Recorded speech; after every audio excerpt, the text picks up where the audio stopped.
राघव राजा राम पतित पावन सीताराम। रघुपति राघव राजा राम पतित पावन सीताराम।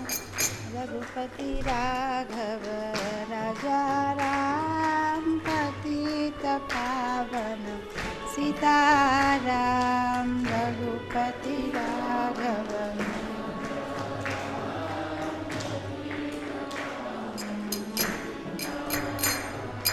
रघुपति राघव राजा राम पतित पावन सीताराम। रघुपति राघव राजा राम पतित पावन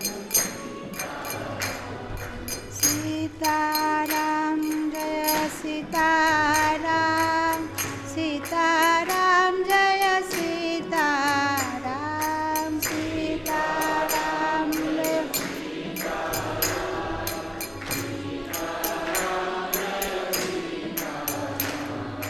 सीताराम जय सीताराम।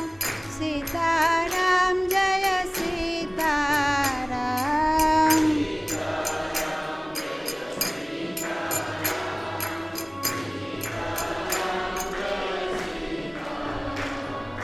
रघुपति राघव राजा राम पतित पावन सीताराम।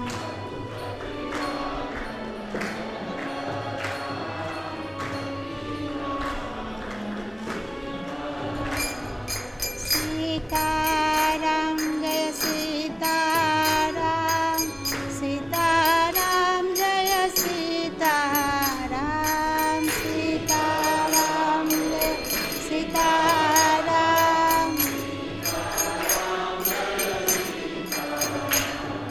सीताराम जय सीताराम। सीताराम जय सीताराम।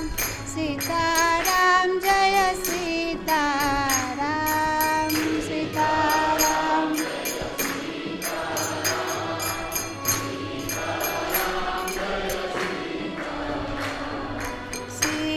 सीताराम जय सीताराम। सीताराम जय सीताराम। सीताराम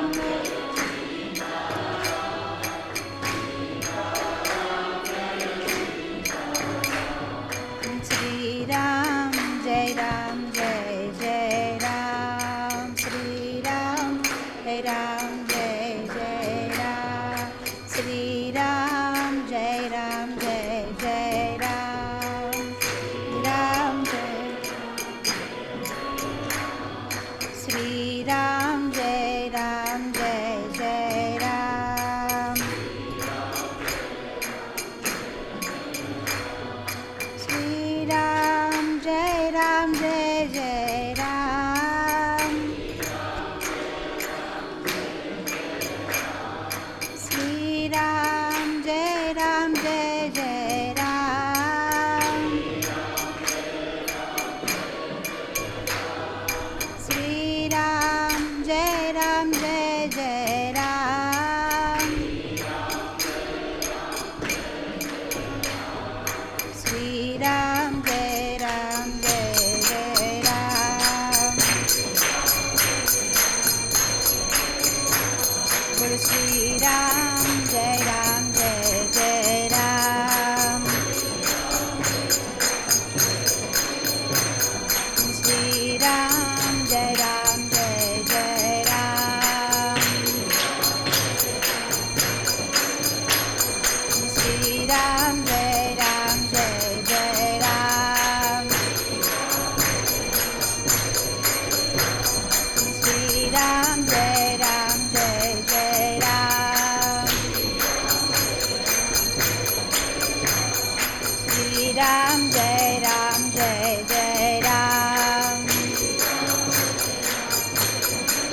रामचंद्र भगवान की जय, हनुमान भक्त हनुमान की जय, श्रील प्रभुपाद की जय। कृष्णाय वासुदेवाय देवकी नंदनाय च नंदगोपकुमाराय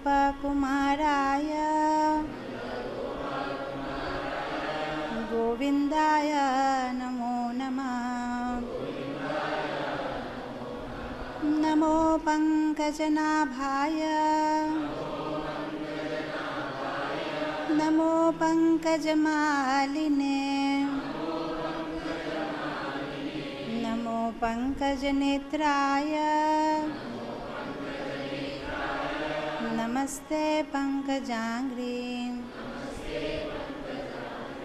हे कृष्णा करुणा सिंधु दीनबंधु जगत्पते गोपेशा गोपिका कांता राधा कांता नमोस्तुते। तप्त कांचन गौरांगी राधे वृंदावनेश्वरी वृषभानुसुते देवी प्रणमामि हरिप्रिये।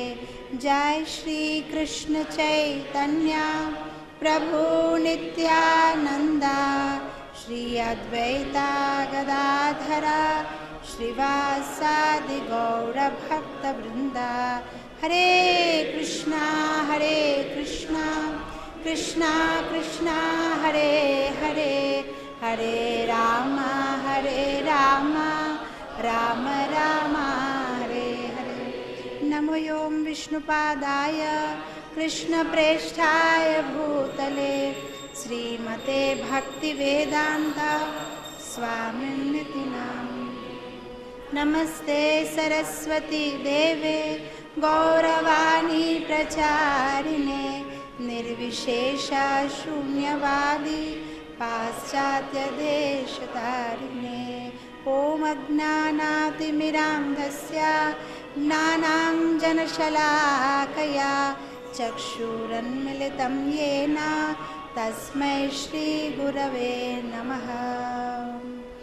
वाञ्छाकल्पतरुभ्यश्च कृपासिन्धुभ्येव च पतितानां पावनेभ्यो వైష్ణవేభ్యో నమో నమః.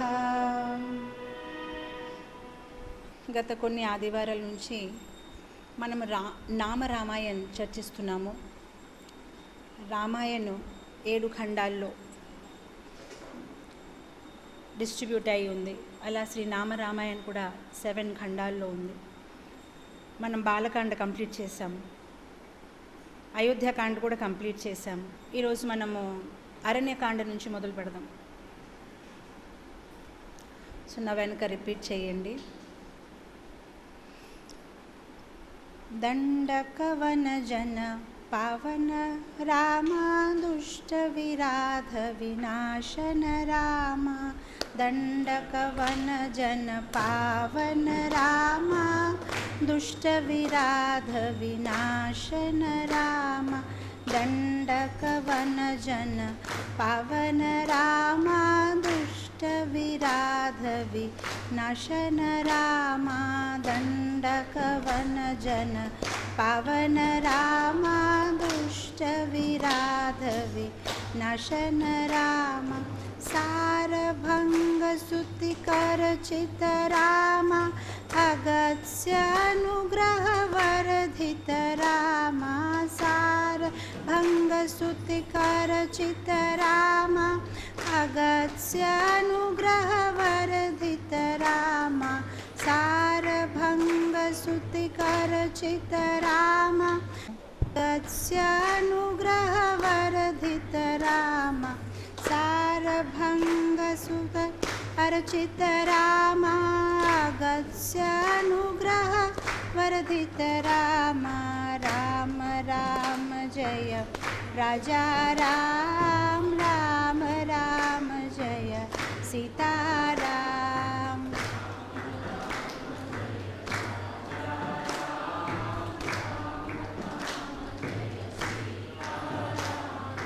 రామ రామ జయ రాజా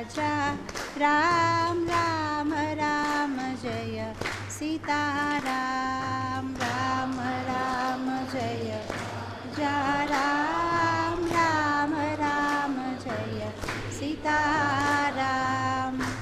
సో రామాయణ్ ఉట్టి ఒక కథ కాదు. మనందరికీ తెలుసు రామాయణ్ కథ, కానీ రామాయణ్ కథ నుంచి గుణపాఠాలు నేర్చుకోవాలి. రామాయణ్ కథ చిన్నపిల్లలకి కూడా బాగా తెలుసు, కానీ దాని నుంచి మనం గ్రహించవలసింది ఏంటి, అది చాలా ఇంపార్టెంట్.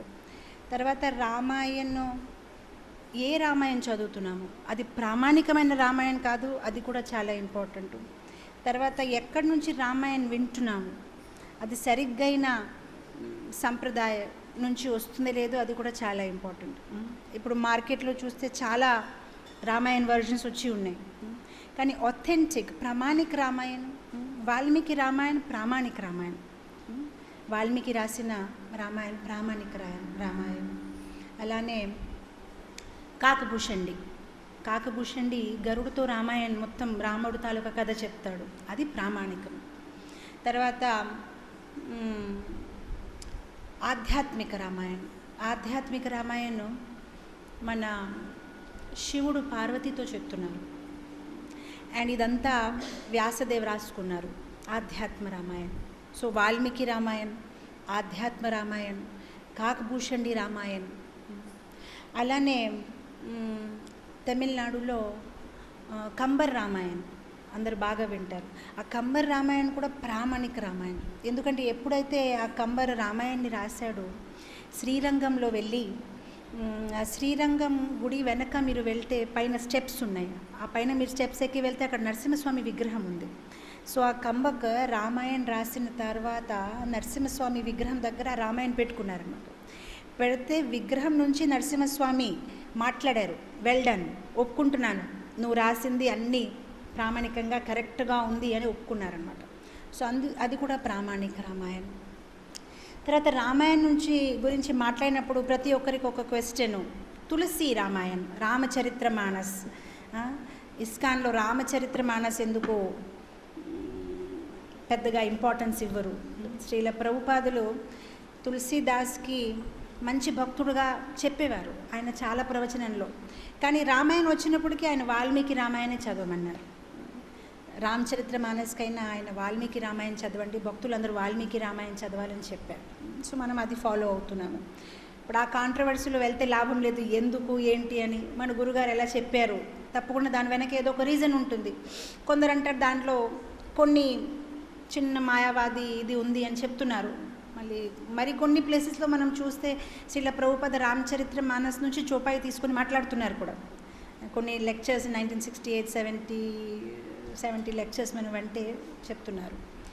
సో మనం ఈరోజు నామరామాయణం చదువుతున్నాము.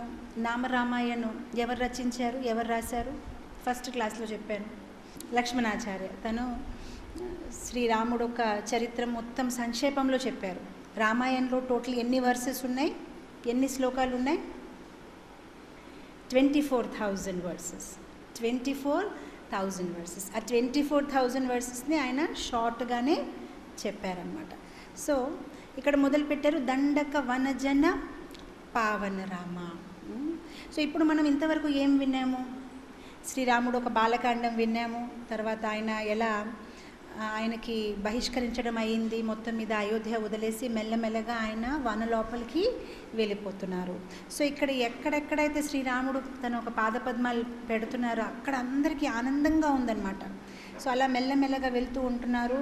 అండ్ వెళ్ళినప్పుడు కూడా యాక్చువల్గా ఫారెస్ట్, అడవి పక్కనే కొన్ని గ్రామాలు కూడా ఉన్నాయన్నమాట. కానీ గ్రామాల లోపల ఆయన వెళ్ళకూడదు కదా, ఆయన మాట ఇచ్చారు కదా, నేను వనవాసిగా ఉంటాను. సో గ్రామాల లోపలికి వెళ్ళట్లేదు. కానీ ఆయన ఆ గ్రామాలకి తాకిన రహదారి వాడినప్పుడు ఆ గ్రామవాసులు ఎవరైతే ఇద్దరొకరు అడవికి వచ్చారు ఏదో కర్ర తీసుకోవడానికైనా ఏదో వుడ్ తీసుకోవడానికి, ఆ శ్రీరాముడు ఒక ముఖారవిందం చూసుకొని మళ్ళీ గ్రామం లోపలికి వెళ్ళి అందరికీ అనౌన్స్ చేస్తారనమాట, చాలా అందమైన ఇద్దరు కుమారులు అలా వెళ్తూ ఉంటున్నారు, రండి చూద్దాము అంటే. అప్పుడు ఆ గ్రామవాసులు అందరూ వచ్చేస్తున్నారనమాట. అక్కడికి వెళ్ళి శ్రీరాముడితో మాట్లాడుతున్నారు. సో వీళ్ళు ఒక ఉత్సాహం చూసి రామ లక్ష్మణ్ సీత అక్కడే ఇంకా కూర్చోబోతున్నారు.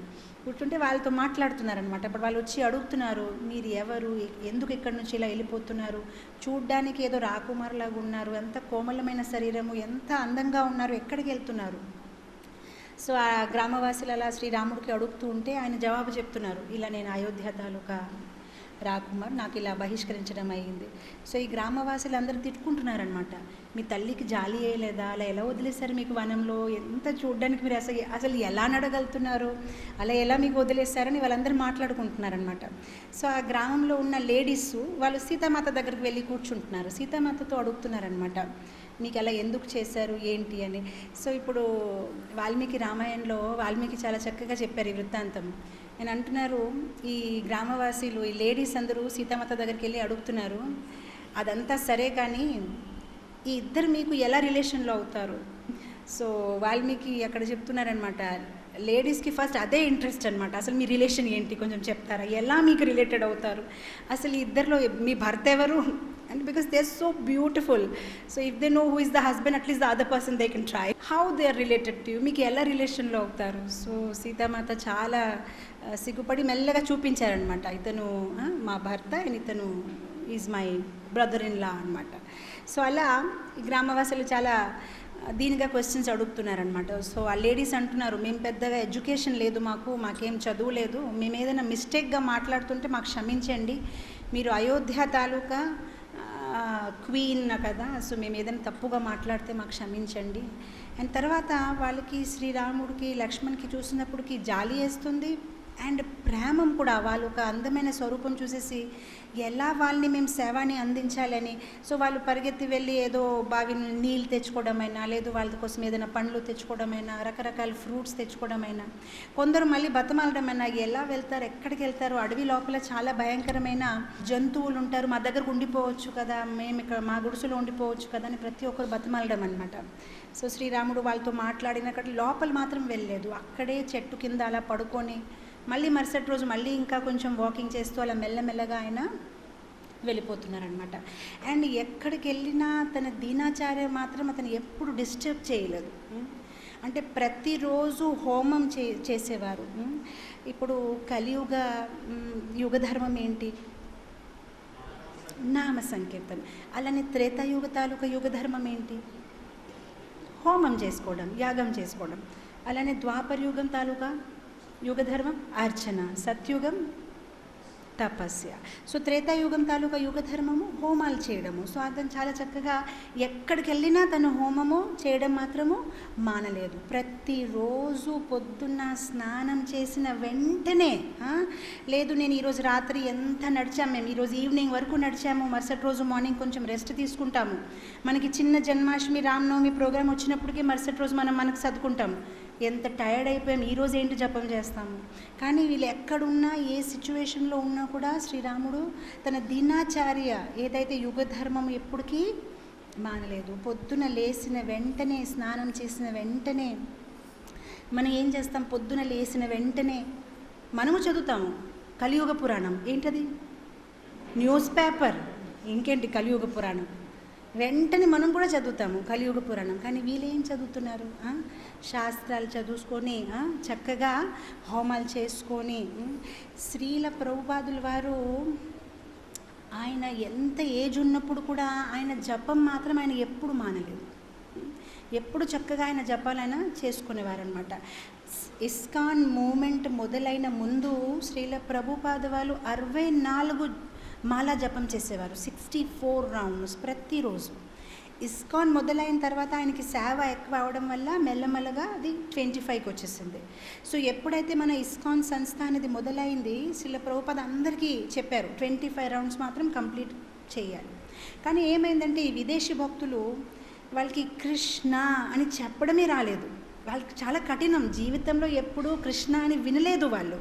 సో ఆ హరే కృష్ణ మహామంత్ర 25 రౌండ్స్ చేసినప్పుడు ఏమైందంటే ఒక్కొక్క రౌండ్ 15 to 20 మినిట్స్, మార్నింగ్ మొదలు పెడితే సాయంత్రం వరకు 25 రౌండ్స్. మళ్ళీ సేవ ఎప్పుడు చేస్తారు, మన శాఖలు ఎలా ఎక్స్పాండ్ చేయాలి, బ్రాంచెస్ ఎలా ఎక్స్పాండ్ చేయాలని మెల్లమెల్లగా 25 నుంచి శ్రీల ప్రభుపాద అది 16కి తీసుకొచ్చేసారు. ఇప్పుడు 16 కూడా మనకి చాలా కష్టంగా ఉంది. ఇప్పుడు కొన్ని టెంపుల్స్లో నేను విన్నాను, 108 పూసలతో ఉంటుంది కదా మాల, ఇప్పుడు మానేసి 26 పూసలు చేసేస్తున్నారు. అంటే వాళ్ళు అంటున్నారు, బయట వాళ్ళు కొత్త వాళ్ళు వస్తారు కదా, వాళ్ళ చేత జపం చేయించినప్పుడు 108 చేయండి అంటే అంత పేషెన్స్ వాళ్ళకు ఉండదు. అందు గురించి జన్మాష్టమి ఫెస్టివల్స్ టైంకి చిన్న చిన్న మాల చేసి కనీసం 26 టైమ్స్ అయినా చేపిస్తున్నారు. సో మీరు ఒకసారి చూసుకోండి ఎలా దిగజారుతుందనమాట. శ్రీల ప్రభుపాదుల వారు అన్నారు అట్లీస్ట్ 16 రౌండ్స్, అంటే మ్యాక్సిమం 16 రౌండ్స్ అని చెప్పలేదు. అంటే మనకు ఎలా ఫీలింగ్ ఉంటుందంటే మ్యాక్సిమం 16 రౌండ్స్, ఈరోజు 16 రౌండ్స్ అయిపోయింది, అమ్మో భగవంతుడా నన్ను వదిలే ఇంకా అయిపోయింది 16 రౌండ్స్. కానీ శ్రీల ప్రభుపాద్ అన్నారు అట్లీస్ట్ శ్రీల ప్రభుపాద్ ఆయన అంత వృద్ధ వయసులో కూడా 4 మాలలు 3 o'clock ముందే కంప్లీట్ చేసేవారు. 3 o'clock ముందు ఇంకో 4 మాలాసు మంగళహారతి తర్వాత, ఇంకో 4 మాలాసు దర్శనార్థి టైంకి అంటే 7 o'clock అలా, అండ్ ఇంకా బ్యాలెన్స్ 4 మాల బ్రేక్ఫాస్ట్ తర్వాత. సో ఎంత చేసినా ఆయన కూడా ఆయన 16 రౌండ్స్ 10 గంటల ముందే కంప్లీట్ చేసేవారనమాట. సో శ్రీరాముడు ఇక్కడ ఎగ్జాంపుల్ చూపిస్తున్నారు. తన దేవాది దేవుడుగా ఉన్నా కూడా ఎక్కడికి వెళ్ళినా అతను కావాలంటే రీజన్ చెప్పొచ్చు, వనవాసిగా ఉంటున్నాను, శక్తి లేదు, మనకి ఒక్క ఏకాదశిలోనే శక్తి లేదు ఏది చేయడానికి, రూట్స్ అండ్ ఫ్రూట్స్ తిని బ్రతుకుంటున్నాను, ఎంతలాగా నడుస్తున్నాను, ఇక్కడ రథం లేదు, ఒకరోజు మానేస్తే ఏమవుతుంది. కానీ రావణాసురికి చంపిన రోజు కూడా హోమం చేసి వెళ్ళారు, మర్చిపోలేదు. ఆ రోజు కూడా హోమం చేశారు, మళ్ళీ యుద్ధంకి వెళ్ళారనమాట. సో ఇక్కడ అంటున్నారనమాట, దండక వనజన పావన రామ, శ్రీరాముడు దండకారణ్య లోపలికి వెళ్తున్నారు, ఆ భూమిని కూడా పావన చేస్తున్నారు. ఎక్కడ వెళ్ళినా ఆయన ఒక దీనాచారి, ఆయన మర్చిపోవట్లేదు. మన ఈ ఒక దీని నుంచి తీసుకోవాల్సింది ఏదంటే మన ఒక దీనాచారి, ఎందుకంటే ఈ కలియుగ యుగ ధర్మము నామ సంకీర్తన, అండ్ నామంలో ఎంత శక్తి ఉంది. శ్రీరాముడు స్వయంగా చెప్పారు, ఎవరైతే నా నామం తీసుకుంటారో తన నాస్తికుడుగా ఉన్నా సరే, తన నా శత్రువుడుగా ఉంటే కూడా నేను తన్ను కాపాడుతాను. ఈవెన్ మై ఎనిమీ నా నామం తీసుకుంటే నేను తన్ని శారణగతి ఇస్తాను, నేను తన్ని రక్షిస్తాను అనమాట. రామాయణంలో ఒక చక్కని లీల ఉంది. ఎలా అయితే ఎప్పుడైతే యుద్ధంకి తయారైపోతున్నారో రావణాసురు ఏం చేస్తాడంటే తన ఇద్దరు రాక్షసులు, ఎవరైతే మాయావి రాక్షసులు, వాళ్ళని రూపం మార్చి కోతిలుగా పంపిస్తాడనమాట. సో ఆ కోతిల్లో వాళ్ళు కలిసిపోతారు. సో వాళ్ళ ప్లాన్ ఏంటంటే ఆ కోతిల్లో కలిసిపోయి వాళ్ళ స్ట్రాటజీ ఏంటి మొత్తం నేర్చుకుందామని, వాళ్ళు ఎలా వార్ చేయాలనుకుంటున్నారు, ఏం చేయాలనుకుంటున్నారు. సో మొత్తం మీద వాళ్ళు కోతిల్లో కలిసిపోయినా కూడా వాళ్ళని మార్క్ చేసేసుకున్నారు. వీళ్ళు కోతిలు కాదని, సంథింగ్ డిఫరెంట్గా ఉన్నారు, వీళ్ళ ప్రవర్తన ఏదో వేరేగా ఉందని వాళ్ళు పట్టుకొని మీరు కోతిలు కాదు, మీరు మా వానరసేన వాళ్ళు కాదు అని వాళ్ళని కొట్టడం మొదలుపెట్టారనమాట. సో అందరూ ఆ కోతిలందరూ జమ అయిపోయి హనుమంతుడు అందరూ తనని కొడుతున్నారనమాట. నువ్వు రావణాసుడిని పంపించారా. వాళ్ళిద్దరిని కొడుతూ ఉంటే వాళ్ళిద్దరు చాలా తెలివైన వాళ్ళు. ఎప్పుడైతే వీళ్ళందరూ కలిసి తనని కొడుతున్నారో వాళ్ళిద్దరూ రామ్ రామ్ రామ్ అని అరవడం మొదలుపెట్టారు. ఎప్పుడైతే రామ్ రామ్ అంటున్నారు, వెంటనే రాముడు ఎవరు పిలుస్తున్నారంటే ఏం లేదు, వీళ్ళందరూ బోసగాడులు ఇలా వచ్చారు అంటే రాముడు వెంటనే అంటారు, నా నామం తీసుకున్నారు కదా, వదిలేయండి, నన్ను పిలుస్తున్నారు కదా, నేను వాళ్ళని రక్షించాలి. సో అప్పుడు వాళ్ళు అంటున్నారు, స్వామి ఇతను మన ఐడియాస్ అన్నీ అక్కడ వెళ్ళి చెప్తున్నారంటే ఏం పర్వాలేదు, కూర్చోపెట్టి ఇంకా చెప్పేయండి, వాళ్ళు ఏం తెలుసుకోవడానికి వచ్చారో మొత్తం చెప్పి తినిపించి చక్కగా పంపించేయండి. సో ఇప్పుడు వీళ్ళకి చాలా మజా వచ్చేస్తుంది, ఇది చాలా బాగుంది అని. మరుసటి రోజు మళ్ళీ వచ్చారు కోతిల్లాగా, మళ్ళీ వాళ్ళు కలిసిపోయారు. ఈసారి మళ్ళీ వాళ్ళని పట్టుకుని మళ్ళీ కొట్టినప్పటికీ రామ్ రామ్ మొదలు పెట్టేశారు.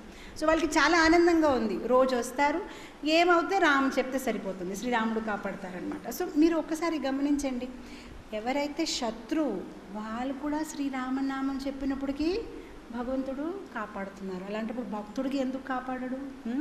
శ్రీ రామనామ అండ్ శ్రీరామ సేవ ఎవరైతే చేస్తారో భగవంతుడు వాళ్ళని కాపాడతారు. నామమే కాదు, సేవ కూడా. నామం అంటే సేవ, సేవ అంటే నామం. నామం ఒక అర్థం ఏంటి? హరే కృష్ణ మహామంత్రం ఒక అర్థం ఏంటి? ఓ రామ, ఓ కృష్ణ, ఓ రాధారాణి, నన్ను మీ సేవలో మీరు ఉపయోగించండి. సేవ, ఎవరైతే భగవంతుడికి సేవని అందిస్తారో, ఎవరైతే భగవంతుడి నామాన్ని తీసుకుంటారో అలాంటి వాళ్ళని భగవంతుడు ఎప్పుడూ మర్చిపోరు. వాల్మీకి రామాయణ రాసినప్పుడు వాల్మీకి తాలూకా శిష్యులు అడుగుతున్నారు వాల్మీకితోనే, ఎవరు గొప్పవాళ్ళు? లక్ష్మణ్ గొప్పవాడా, భరత్ గొప్పవాడు? ఎవరి తాలూకా త్యాగం గొప్పది, ఎవరి తాలూకా సేవ గొప్పది? మీరు చెప్పండి.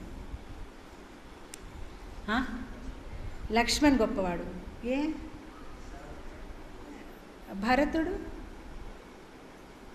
భరతుడు గొప్పవాడు కాదా? చెప్పండి, ఇక్కడ నుంచి కూడా రావాలి answer. Who is great, Bharat or Lakshman? Prasad, yes, Lakshman. Pooja, who is great? Bharat. Why? Both are equal because both are doing service. One is doing Vapu and one is doing Vani Seva, right? ఇద్దరు ఈక్వల్. ఎందుకంటే ఒకతడు ఎలా శ్రీరాముడు చెప్పారు అలా ప్రవర్తిస్తున్నాడు, ఒకతడు ఫిజికల్గా దగ్గరుండి సేవ చేస్తున్నాడు. వాపు అండ్ వాణి రెండు సేవ సమానంగా ఉంది. ఎందుకంటే భరతుడికి కూడా భగవంతుడు విరహంలో ఉండడం ఇష్టం లేదు, కానీ భగవంతుడికి ప్రేమిస్తున్నాడు కనుక తన విరహంలో ఉండి సేవని అందిస్తున్నారు. శ్రీల ప్రభుపాదుల వారు బృందావన్ మాయాపూర్లో ఎప్పుడైతే భక్తులు గ్యాదర్ అయ్యేవారు ఫెస్టివల్స్కి, ప్రోగ్రామ్స్కి, భక్తులందరూ చెప్పేవారనమాట, మిమ్మల్ని విడిచి వెళ్ళాలని మాకు ఇష్టం లేదు, మేము ఇలా ఉండిపోతాం, ఎందుకు అలా వెళ్ళాలా, ప్రచారం చేయాలా, మీకు అలా సేవ అందిస్తాం, మీరు ఎలా మాకు ప్రవచనాలు చెప్తుంటే మేము వింటాం, మాకు ఆనందంగా ఉంది. సో అండ్ కొంతమంది భక్తులు అయితే బృందావన్లో, నికుంజ్లో, లేదు మంచి వనంలో చెట్టు కింద కూర్చొని చక్కగా జపం చేసుకుంటాము. అప్పుడు శ్రీల ప్రభుపాద అన్నారు, this is sense gratification. So అప్పుడు భక్తులు అన్నారు, సెన్స్ గ్రాటిఫికేషన్, ఇంద్రియ తృప్తి, అది ఇంద్రియ తృప్తి ఎలా అవుతుంది? మేము భజన చేస్తామంటున్నాము, జపం చేస్తామంటున్నారు. సో శ్రీల ప్రభుపాద అన్నారు, ఏదైతే మీ హృదయానికి ఆనందం ఇస్తుంది అది మీరు చేస్తారంటే అది ఇంద్రియ తృప్తియే, మీ ఆనందం కోసం మీరు చేస్తున్నారు. ఏదైతే మీ గురువుకి ఆనందాన్ని ఇస్తుంది అది నిజమైన సేవ. మీకు ఇష్టం ఉండొచ్చు, మీకు ఇష్టం ఉండకపోవచ్చు, కానీ మీరు చేస్తున్నారు. చైతన్య మహాప్రభు దగ్గర భక్తులందరూ పూరిలో వచ్చినప్పుడు వాళ్ళు కూడా అలానే చెప్పేవారు, మేము మిమ్మల్ని వదిలేసి వెళ్ళము, మీ దగ్గరే ఉండిపోతాం. కానీ చైతన్య మహాప్రభు వాళ్ళని ప్రచారం కోసం పంపించారు. వాళ్ళ శ్రీల ప్రభుపాద్ కూడా వాళ్ళకి ఇష్టం ఉన్నా లేనా ప్రభుపాద్ చెప్పేవారు, నిజంగా నన్ను ప్రేమిస్తున్నారంటే కృష్ణ చైతన్యాన్ని ప్రచారం చేయండి, అది నాకు ఆనందాన్ని ఇస్తుంది. నిజంగా నన్ను ప్రేమిస్తున్నారంటే నా పుస్తక వితరణ చేయండి, అది నాకు ఆనందిస్తుంది. నిజంగా నన్ను ప్రేమిస్తున్నారంటే టెంపుల్స్ కట్టండి, ఇస్కాన్కి ఎక్స్పాండ్ చేయండి, ప్రతి ఒక్క కాంటినెంట్, ప్రతి ఒక్క సిటీలో మనం ఒక శాఖ ఉండాలి, భక్తులు రావాలి, నిత్య అక్కడ హరినామ సంకీర్తన జరగాలి. సో అలా శ్రీల ప్రభుపాదులు చెప్పేవారు. సో ఎవరైనా అనుకోవచ్చు, లేదు నేను గురువు దగ్గరే ఉంటానంటే అది కూడా సెన్స్ గ్రాటిఫికేషన్. గురువుకి ఏం కావాలి అది మనం అందించాలి. ఎవరైనా ఎండ నుంచి తిరిగి వచ్చినప్పుడు మీరు వాళ్ళకి చల్ల నీళ్ళు, ఒక గ్లాసు నీళ్ళు ఇవ్వకుండా గరం కానీ వేడిగా బాదాం పిస్తా వేసుకొని పాలిస్తే వాళ్ళకి అది వద్దు, వాళ్ళకి ఇప్పుడు కావాల్సింది నీళ్ళే. లేదు మిమ్మల్ని చాలా ప్రేమిస్తున్నామండి, నీళ్ళెందుకు, పాలిస్తాము మేము, అవ్వదు కదా. ఏది అవసరం అదే ఇవ్వాలి. శ్రీల ప్రభుపాద అప్పుడు ఏం కావాలి, నా దగ్గర అందరూ వచ్చి కూర్చుంటే లాభం లేదు, వెళ్ళి ప్రచారం చేయండి. సో అప్పుడు వాళ్ళు మీరు శ్రీల ప్రభుపాద ఒక లీలామృతం చదివితే ప్రభుపాద ఒక్క సెంటర్ నుంచి ఇంకొక సెంటర్ వెళ్ళినప్పుడు ఎంత ఏడ్చేవారంటే, ఏదో జీవితంలో మళ్ళీ ఎప్పుడు తిరిగి ప్రభుపాదని చూడరేమో అని అలా భక్తులు ఏడ్చేసేవారనమాట. అండ్ ఇంకొక సెంటర్కి వచ్చినప్పుడు ఎంత చక్కని వెల్కమ్, ఏదో ఎన్నాళ్ళ తర్వాత శ్రీల ప్రభుపాదని చూసినట్లు ఆనందం అనమాట. సో అలా భక్తి అనేది సేవ అనేది. అందుకోసం నారద భక్తి సూత్రలో నారద్ ముని భక్తి తాలూకా గురువు అండి. గోపికలు, నారద్ ముని వాళ్ళు భక్తిలో శ్రేష్టమైన గురువులు. వాళ్ళు ఎలా చెప్తే వాళ్ళు భక్తి అంటే వాళ్ళ డెఫినేషన్ వాళ్ళే ఇవ్వగలుగుతారు. సో అలాంటి ఇప్పుడు నారద భక్తి సూత్ర అనేది నారద్ ముని రాశారు. దాంట్లో మొట్టమొదటి ఆయన అన్నారు, భక్తి అంటే సేవ. సింపుల్గా చెప్పేశారు, భక్తి అంటే సేవ. కొందరు భక్తి అంటే గొప్పగా దాన్ని డిఫైన్ చేయడానికి ప్రయత్నించవచ్చు. భక్తి అంటే కళ్ళు మూసుకొని భగవంతుడిని ఊహించడం, భక్తి అంటే భగవంతుడు ఒక రూపం మీద ధ్యానం చేసుకోవడం, భక్తి అంటే ఇది, భక్తి అంటే అది. కానీ నారద్ ముని సింపుల్గా చెప్పారు, భక్తి అంటే సేవ, సింపుల్గా చెప్పేశారనమాట. సో ఇక్కడ లక్ష్మణుడికి చాలా మంచి అవకాశం దొరికిందనమాట. అతను చక్కగానే సేవ చేస్తున్నారు. భరతుడు కూడా రాముడయ్యి చాలా చక్కగా అన్నీ పరిపాలిస్తున్నారు. అందుగురించి లక్ష్మణ్ తాలూకా పేరుకి అర్థం చెప్తారు, లక్ష్మణ లక్ష్మి సంపన్న. లక్ష్మణ్ అంటే ఎవరు? లక్ష్మి సంపన్న. ఇప్పుడు ఎవరైనా అడగొచ్చు, లక్ష్మణ లక్ష్మి సంపన్న వనంలో తిరుగుతున్నాడు, భార్య కూడా లేదు దగ్గర, డబ్బులు లేదు, ఏమీ లేదు, ఊరికి ఒక దాసుగా తిరుగుతున్నాడు. కానీ లక్ష్మి సంపన్న ఎందుకన్నారు? ఎందుకంటే చాలా గొప్ప లక్ష్మి తన దగ్గర ఉంది. ఆ గొప్ప లక్ష్మి ఏంటి? సేవ, భగవంతుడి తాలూకా సేవ. అందు గురించి తన సంపన్న, చాలా తన దగ్గర చాలా ధనం ఉంది. సేవ తాలూకా ధనము లక్ష్మణ్ దగ్గర ఉంది అన్నమాట. అందుకోసం లక్ష్మణ్కి అంటారు 24x7x14 సేవ అవకాశం దొరికింది, అంతే కదా. 24 hours into 7 days into 14 years తన భగవంతుడిని సేవని అందించాడనమాట. అలానే రాముడు తాలూకా సోదరులందరి పేర్లో ఒక అర్థం ఉంది. లక్ష్మణ్ లక్ష్మీ సంపన్న, అలానే భరత్ తాలూకా పేరు కూడా భరత్, భారవతి ఇతి భరత. ఎవరైతే భారంని తీసుకుంటున్నారు, ఏం భారం? అయోధ్య. ఆ భారంని ఎందుకు, అది భారం ఎలా అయ్యింది? రాజ్యం చేయడం భారమా? రాముడు లేకుండా మన దగ్గర ఉన్నది ప్రతిదీ భారమే. అతను ఏమన్నాడు భరతుడు? శ్రీరాముడు లేకుండా ఉన్న అయోధ్య పెద్ద బరువులాగుంది నాకు, దాంట్లో శ్రీరాముడు ఉంటే ఆనందం, శ్రీరాముడు లేకుండా అన్నీ బరువే, అన్ని భారమే. శ్రీరాముడు లేకుండా అన్నీ బరువే. సముద్రంలో ఎవరొకరు మునిగిపోతూ ఉంటే తన దగ్గర ఉన్న జ్యువెలరీస్ అన్నీ వేసుకొని ఉంటే అసలు అది తీసేస్తే బరువు తగ్గుతుంది. బరువు తగ్గితే మీరు అంత స్పీడ్గా మునిగిపోరు. మీకు తెలుసా, మొన్న మనం ప్రహ్లాద్ మహారాజ్ ఒక లీల చర్చినప్పుడు మనం విన్నాము, ఎలా ప్రహ్లాద్ మహారాజ్కి ఒక బండ రాయితో కట్టేసి సముద్రంలో తోసేశారు. ఎందుకంటే ఆ రాయి తాలూక బరువుతోని భారంతోని ప్రహ్లాద్కి కింద లాగుతుందన్నమాట నీళ్ళు. సో ఇప్పుడు మన దగ్గర ఏదైనా స్టోన్స్ ఉంటే, రాయి ఉంటే అది చాలా బరువు, అది మనకి తొందరగా లోపలికి తీసుకెళ్ళిపోతుంది. సో ఇప్పుడు మన దగ్గర కూడా బరువు ఉంది కదా, మన ప్రాపర్టీసు, మన ఎఫ్డీసు, మన జ్యువెలరీసు, అది ఏమవుతుంది? అది మనకి తొందరగా ఈ భవసాగరంలో మునిగిపోతాం మనము. అయితే అదంతా బరువు తీసేస్తే ఏమవుతుంది? అప్పుడు తేలికగా అయిపోతాం, అప్పుడు మనం హ్యాపీగా తేలుకోవచ్చు అన్నమాట. కానీ ఇక్కడ ఒక్క డిఫరెన్స్ ఉంది. అయితే మీరు అడగొచ్చు, అయితే ఏం చేయమంటారు మాతాజీ? మొత్తం అంతా ప్రాపర్టీ అంతా తీసేసుకొని రోడ్డు మీద వచ్చేయమంటారా? అలా కాదు.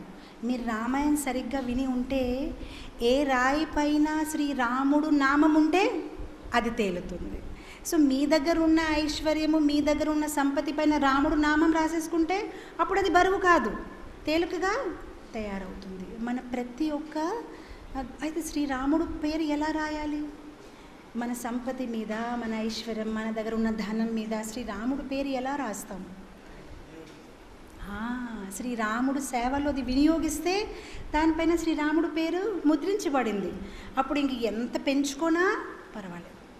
శ్రీరాముడు నామ లేకుండా పెంచుకున్నారనుకోండి, అది చాలా బరువుగా తయారై మీకు కిందకి లాగేస్తుంది. కానీ దాంట్లో శ్రీరాముడు నామ కలిపితే నో ప్రాబ్లం. మీరు డబల్గా మీ బిజినెస్ ఎక్స్పాండ్ చేయండి, మీరు ఇంకా ధనం సంపాదించండి, నో రిస్క్ ఫ్యాక్టర్ ఇన్వాల్వ్డ్. ఎందుకంటే శ్రీరామ తాలూకా నామం ఉంది. సో ఇది భరత్ తాలూకా పేరు అర్థము. అలానే శత్రుఘ్న అంటే ఎవరు? ఎవరైతే శత్రుడికి జయం చేస్తారు తనకి శత్రుఘ్న అంటారు. అయితే మనం అనుకోవచ్చు, శత్రుఘ్న ఏ శత్రుకి జయించాడు? రామాయణంలో చూస్తే శత్రుఘ్న ఒకే ఒక శత్రుని జయించాడు, లావణాసురు. మథురాలో లావణాసురు అని ఒక రాక్షసుడు ఉంటే శత్రుఘ్న తన్ని ఆ తప్ప శత్రుఘ్న ఏ శత్రుని చంపలేదు, చాలా నెమ్మదిగా ఉండేవారు. అలాంటప్పుడు అంత గొప్ప పేరు ఇచ్చేశారు శత్రుఘ్న, ఎవరైతే శత్రుని జయిస్తారు. అయితే ఏ శత్రుని తను జయించాడు?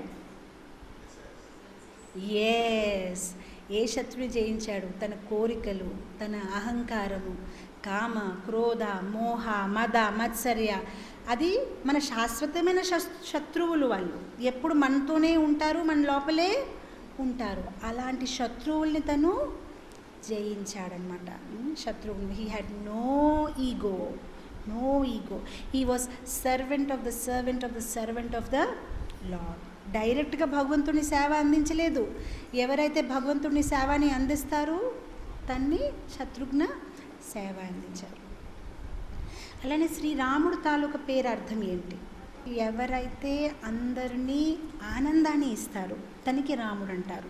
రమైతి ఎవరైతే అందరినీ ఆనందం ఇస్తారు.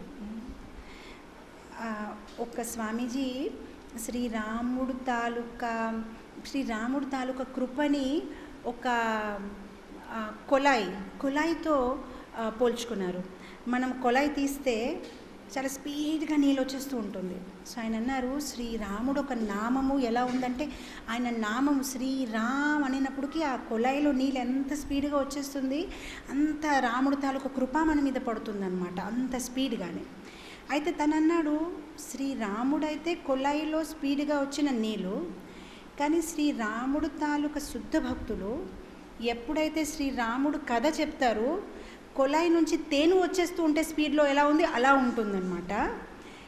అండ్ అలానే ఎవరైతే సాధకుడు, ఇంకా గొప్ప భక్తులు కాదు కానీ మరీ భౌతికవాదులు కాదు, ప్రయత్నిస్తున్నారు, కష్టపడుతున్నారు, కృషి చేస్తున్నారు భక్తులుగా మారాలని, అలాంటి వాళ్ళు ఎలాంటి కొలాయి అంటే ఇండియన్ వాటర్ ట్యాప్ అనమాట. ఒక్కొక్కసారి వస్తుంది, ఒక్కొక్కసారి ఆగిపోతుంది అనమాట. ఒక్కొక్కసారి చాలా గొప్ప భక్తులుగా ఉంటారు, మంగళహారతి వచ్చేస్తారు, జపం చేసేసుకుంటారు, కార్తీక మాసము ఈ మాసము అన్నీ పాటించేస్తారు, చెక్క పరిక్రమ అన్నీ చేసేసుకుంటారు. ఒక్కొక్కసారి అన్నీ మర్చిపోతారు, ఇంకా అయిపోయింది, ఎక్కడో పార్టీలో ఎక్కడో ఫ్రెండ్స్తో అయిపోయింది. సాధకాలు అప్ అండ్ డౌన్ అనమాట. మళ్ళీ అన్నారు మాయావాదీలు ఎలా ఉంటారు అన్నారు, మాయావాదీలు ఎలాంటి కొలాయి అంటే అసలు నీళ్ళే రాదు, ఏమీ రాదనమాట, ట్యాప్ క్లోజ్ అయిపోయి ఉందన్నమాట. అండ్ ఎవరైతే భౌతికవాదీలు, ఎవరైతే ఎల్లప్పుడూ తన ఇంద్రియ తృప్తుల కోసమే కృషి చేస్తూ ఉంటారు, వాళ్ళు ఎలాంటి కొలాయి అంటే స్పీడ్గా ఫుల్గా నీళ్ళు వస్తుందన్నమాట, కానీ ఆ నీళ్ళు మురుకు నీళ్ళు అనమాట. ఆ నీళ్ళు అన్నీ చిన్న చిన్న పార్టికల్స్, డట్టు, కల్మషాలు అన్నీ మిక్స్ అయిపోయి ఉందన్నమాట. అది ఆరోగ్యంకి మంచిది కాదని చెప్పారనమాట. సో అలా శ్రీరాముడు తాలూకా పేరు, లక్ష్మణ్, భరత, శత్రుఘ్న చాలా డీప్ మీనింగ్ ఉంది. రామాయణం అంటే ఉట్టి కథ కాదు, ఏదో ఇలా వెళ్ళారు, ఏదో వనంలో వెళ్ళారు, కానీ ప్రతి దాని నుంచి మనం ఏదో ఒకటి నేర్చుకోవచ్చు అన్నమాట. సో మనం మళ్ళీ మన టాపిక్ వచ్చేద్దాము. దండక వనజన పావన రామ, తర్వాత అంటున్నారు దుష్ట విరాధ వినాశన రామ. దుష్ట విరాధ అంటే ఎవరు? విరాధ అంటే తను ఒక రాక్షసుడు అనమాట. సో దండకారణ్యంలో శ్రీరాముడు వెళ్ళినప్పుడు ఈ విరాధని రాక్షసుడిని చంపారనమాట. అసలు ఈ రాక్షసుడిని చంపినప్పటికీ చాలా కష్టమైపోయింది, ఎందుకంటే తనకి ఒక వరం ఉంది, ఏ శస్త్రతోని తన్ని చంపలేరు, ఎవరు తన్ని చంపలేరు అనమాట. సో మనం ఏ ఆయుధాలు వాడినా జస్ట్ లైక్ హిరణ్యకశిపుకి ఎలా ఉండేది, తనకి కూడా అలా వరం ఉందన్నమాట. సో ఎవరు తన్ని చంపలేరు. సో శ్రీరాముడు, లక్ష్మణ్, సీతా సహితము ముందుకు వెళ్ళిపోతూ ఉంటే ఈ విరాధ చాలా ఎత్తుగా ఉండేవాడనమాట. తన మెడ మీద ఉన్న దండ కూడా పువ్వు దండ కాదనమాట, అన్ని జంతువుల తాలూకా తల, ఓ పులి తల, ఒక ఏనుగు తల అనమాట. ఆ తలలతో ఉన్న దండ వేసుకొని రక్తం అంతా అలా జారుతూ ఉంటూ చాలా భయంకరంగా ఉన్నాడనమాట. సో తన వెంటనే ఏం చేస్తాడంటే సీతామాతని ఇలా తీసేసుకుంటాడనమాట. సో అప్పుడు వెంటనే రాము, లక్ష్మణ్ తను ఒక భుజాలు కట్ చేసేస్తారు. అని భుజాలు కట్ చేసేసిన మాత్రం తను అంటే వదలట్లేదు, వాళ్ళతో ఫైట్ చేయడానికి తయారుగా ఉన్నాడు. సో చాలా ఘోర యుద్ధం జరుగుతుంది. సో ఆ ఘోర యుద్ధం జరిగినప్పటికీ శ్రీరాముడు, లక్ష్మణ్ కూడా బాణం వేస్తున్నారు, తను కూడా ఏదో మంత్రం చేస్తున్నాడు. మొత్తం మీద సీతామాత భయపడిపోయి ఆ రాక్షసుతో చెప్తున్నారనమాట, విరాధతోని, ఒక పని చేయి, నన్నే తీసుకుని వెళ్ళిపో, వీళ్ళిద్దరిని వదిలేయి అని చెప్తారనమాట. అప్పుడు శ్రీరాముడు, లక్ష్మణ్ అనుకుంటారనమాట, ఇంకా గేమ్ ఆడితే సీతామాత టెన్షన్ అయిపోతారని వెంటనే తన భుజాలు అప్పుడు సంహరించేస్తారు. కానీ భుజాలు సంహరించినా కూడా తన కింద స్పృహ తప్పి పడిపోతాడు. అప్పుడు శ్రీరాముడు తన ఒక పాదపద్మాలు తన ఒక మెడ మీద పెట్టుకొని లక్ష్మణ్తో అంటారనమాట, నువ్వు ఒక గోయి తోవడం మొదలుపెట్టు, దీనికి సజీవనంగానే సమాధి చేసేద్దాము, అప్పుడే ఇంకా దానికి మనం ఇంకేం చేయలేము అంటే అప్పుడు వెంటనే తన్ని అది తోయడం మొదలు పెడతారు లక్ష్మణుడు. వెంటనే తనకి దాని లోపల వేసేసి వాళ్ళు మట్టి వేసేస్తారనమాట. అప్పుడు తను చనిపోతారు. చనిపోయిన తర్వాత తను మంచి గంధర్వ రూపంలో బయటికి వస్తాడు. బయటికి వచ్చి శ్రీరాముడికి, లక్ష్మణ్కి నమస్కారం చేసి చెప్తాడనమాట, నేను ఒక గంధర్వుడిని, నాకు కుబేర శపించాడు, నేను మీకోసం ఎదురు చూస్తున్నాను, మీరు ఎప్పుడు వస్తారు. తన పేరు తంబూరా అనమాట, తాంబూరు అని ఒక గంధర్వ అనమాట. సో నేను కుబేర తాలూకా కోడలతోని తప్పుగా ప్రవర్తించాను, రంభాతోని తప్పుగా ప్రవర్తించాను, కనుక నన్ను శపించారు. సో ఇప్పుడు మీ యొక్క దయ వల్ల నేను తిరిగి నా నిజ ధామానికి, నిజ రూపానికి నేను మళ్ళీ వెళ్ళిపోతాను అని చెప్తాడనమాట. సో దుష్ట విరాధ వినాశన రామ. తర్వాత అంటారు సారభంగ సుతికర్చిత రామ. సారభంగ, ఈ సారభంగ తాలూకా కూడా కథ చాలా బాగుంది. ఈ సారభంగ ఒక ఋషి, తను ఎంత చక్కగా తపస్య చేసి ఉన్నాడంటే ఇంద్రుడు మరియు దేవతలు రథాలపైన వచ్చి విమానాలు తీసుకువచ్చి, మీరు చాలా ఎక్కువ తపస్సు చేసుకున్నారు, ఇంకా మీరు ఇక్కడ ఉండే అవసరం లేదు, మీరు రండి మాతోని స్వర్గలోకంలో నివసించండి అని చెప్తారనమాట. కానీ తిను వాళ్ళని వెనక పంపించేస్తాడు. తను అంటాడు, నా ఒక తపస్య వల్ల నేను తెలుసుకొని ఉన్నాను శ్రీరాముడు వస్తారని, నేను ఆయన్ని చూసి తర్వాత నేను వెళ్తాను, నేను ఇప్పుడు రాను. సో వాళ్ళు ఎల్లప్పుడు రోజు అలా బతిమాలుతారనమాట, రండి రండి రండి అని. అతను రాడు. సో ఈసారి కూడా ఆ ఇంద్రుడు తన 1000 గుర్రాలతోని రథం మీద తయారుగా ఉన్నాడు. సో ఇప్పుడు ఇంద్రుడు తాలూకా రథము ఎప్పుడు భూమికి తాకదనమాట. సో అలా పైన ఉంది. ఇంకా కొన్ని రథాలు, అందరు సేవకులు అలా రెడీగా ఉన్నారు. సారభంగతో ఏదో మాట్లాడుతున్నారు, రండి రండి అని. ఆ లోపల శ్రీరాముడు లోపలికి వస్తారు. సో శ్రీరామ, లక్ష్మణ్, సీత వచ్చినప్పటికీ వాళ్ళు ఆశ్చర్యపోతారనమాట. ఇదేంటి అంతమంది ఇక్కడ ఉన్నారు దేవతలు, అసలు ఇది ఏం ప్రదేశం అని. ఎప్పుడైతే శ్రీరాముడు లోపలికి వస్తారో వీళ్ళందరూ వెంటనే పైకి వెళ్ళిపోతారనమాట. అప్పుడు సారభంగ శ్రీరాముడిని ఆహ్వానించి, నేను మీకోసమే ఎదురు చూస్తున్నాను స్వామి, మీ దర్శనం ఒకటి అయ్యింది, ఇప్పుడు నేను మీ ధామానికి వెళ్ళిపోతాను అంటే శ్రీరాముడు అడుగుతారు, ఇంద్రుడు ఎందుకు వచ్చారు ఇక్కడ, అసలు ఏంటి అంటే, ఇలా నన్ను పిలుస్తున్నారు, నేను ఇప్పుడు వెళ్ళిపోతాను, కాకపోతే నాకు ఒకటే కోరిక, నేను నా దేహాన్ని త్యాగం చేసినప్పుడు మీ ఒక ముఖారవిందు చూస్తూ త్యాగం చేస్తాను, నాకు అదే కావాలి అంటే. తెలివైన వాడు. ఇంద్రుడు తీసుకువెళ్తే ఎక్కడికి తీసుకువెళ్తాడు? స్వర్గానికి తీసుకువెళ్తాడు. వైకుంఠానికి తీసుకువెళ్ళే హక్కు ఇంద్రుడికి లేదు. సో అందుగురించి అతను ఏమన్నాడు, మీ యొక్క ముఖారవిందు చూస్తూ వెళ్తే వైకుంఠానికి వెళ్ళగలుగుతాడు, సో మీరు ఇక్కడే ఉండండి, నేను ఇప్పుడే నా దేహాన్ని త్యాగం చేస్తానంటాడు. అప్పుడు వెంటనే ఆ హోమం తాలూకా అది కట్టేసుకొని దాంట్లో ఘీ వేసేసి ఆ మంటలో తను ప్రవేశిస్తాడనమాట. సో తన దేహాన్ని అక్కడ త్యాగం చేసి తన ఆత్మ రూపంలో భగవంతుడి తాలూకా ధామంలో వెళ్తారు. సో వెళ్ళే ముందు తన భగవంతుడితో చెప్పి వెళ్తాడనమాట, ఈ ఒక్క ఋషి సుతీక్షణ తన దగ్గరికి కూడా వెళ్ళండి అని అడుగుతారనమాట. సో శ్రీరాముడు ఎవరి దగ్గరికి వెళ్ళినా ఒకటే అడుగుతూ ఉంటున్నారు, చాలా అమాయకులుగానమాట. ఎక్కడ వెళ్ళాలి, తర్వాత ఇంకెక్కడికి వెళ్ళాలి, నెక్స్ట్ మేము ఎక్కడికి వెళ్ళాలి, మేము ఎక్కడ ఉంటే బాగుంటుంది, కొంచెం మాకు మీరు అడ్వైస్ ఇస్తారా, మీరు మాకు సజెషన్ ఇస్తారా అని. ఆ ఋషులు మునులందరికీ చాలా నవ్వు విషయం అనమాట, ఏం చెప్పమంటారు, మీరు ఎక్కడికి వెళ్తారని. సో ఇప్పుడు ఈ సారభంగ దగ్గరికి వెళ్ళినప్పుడు కూడా అడుగుతున్నారు, అయితే ఇప్పుడు మేము ఎక్కడ నివసించాలి. అప్పుడు అతను అంటారు, సరే అయితే 20 కిలోమీటర్ల దూరంలో ఈ యొక్క సుతీక్షణ అని ఒక ఋషి ఉన్నారు, తన దగ్గరికి వెళ్ళండి. మళ్ళీ సుతీక్షణ దగ్గరికి వచ్చి మళ్ళీ ఒకటే అడుగుతారు, అయితే మేము నెక్స్ట్ ఎక్కడికి వెళ్ళాలి. యాక్చువల్గా శ్రీరాముడికి బహిష్కరించినప్పుడు తన ఏం పెద్ద ప్లాన్తో రాలేదు కదా, అంటే నేను ఇక్కడికి వెళ్తాను, లేదంటే అడ్రస్ అనేది ఏమీ లేదు, వెళ్ళిపోమన్నారు, వెళ్ళిపోవడమే, వనంలో వెళ్ళిపోవడమే, అడ్రస్ లేదు, కాంటాక్ట్స్ లేదు ఎవరికైనా అడగడానికైనా. మనం మామూలు బృందావనంలో వెళ్తే కూడా మనం 2 నిమిషాల కోసం మన సెల్ ఫోన్ని వదలలేము. అండ్ వెళ్ళినప్పుడు ప్రతి 10 మందికి చెప్పేసి వెళ్తాం కూడా, ఇది మా నంబరు, తప్పకుండా ఫోన్ చేసి డిస్టర్బ్ చేయండి, మేము బృందావనంలో ఉన్నప్పుడు నో ప్రాబ్లము, చేయండి, డిస్టర్బ్ చేయండి ఫోను అని.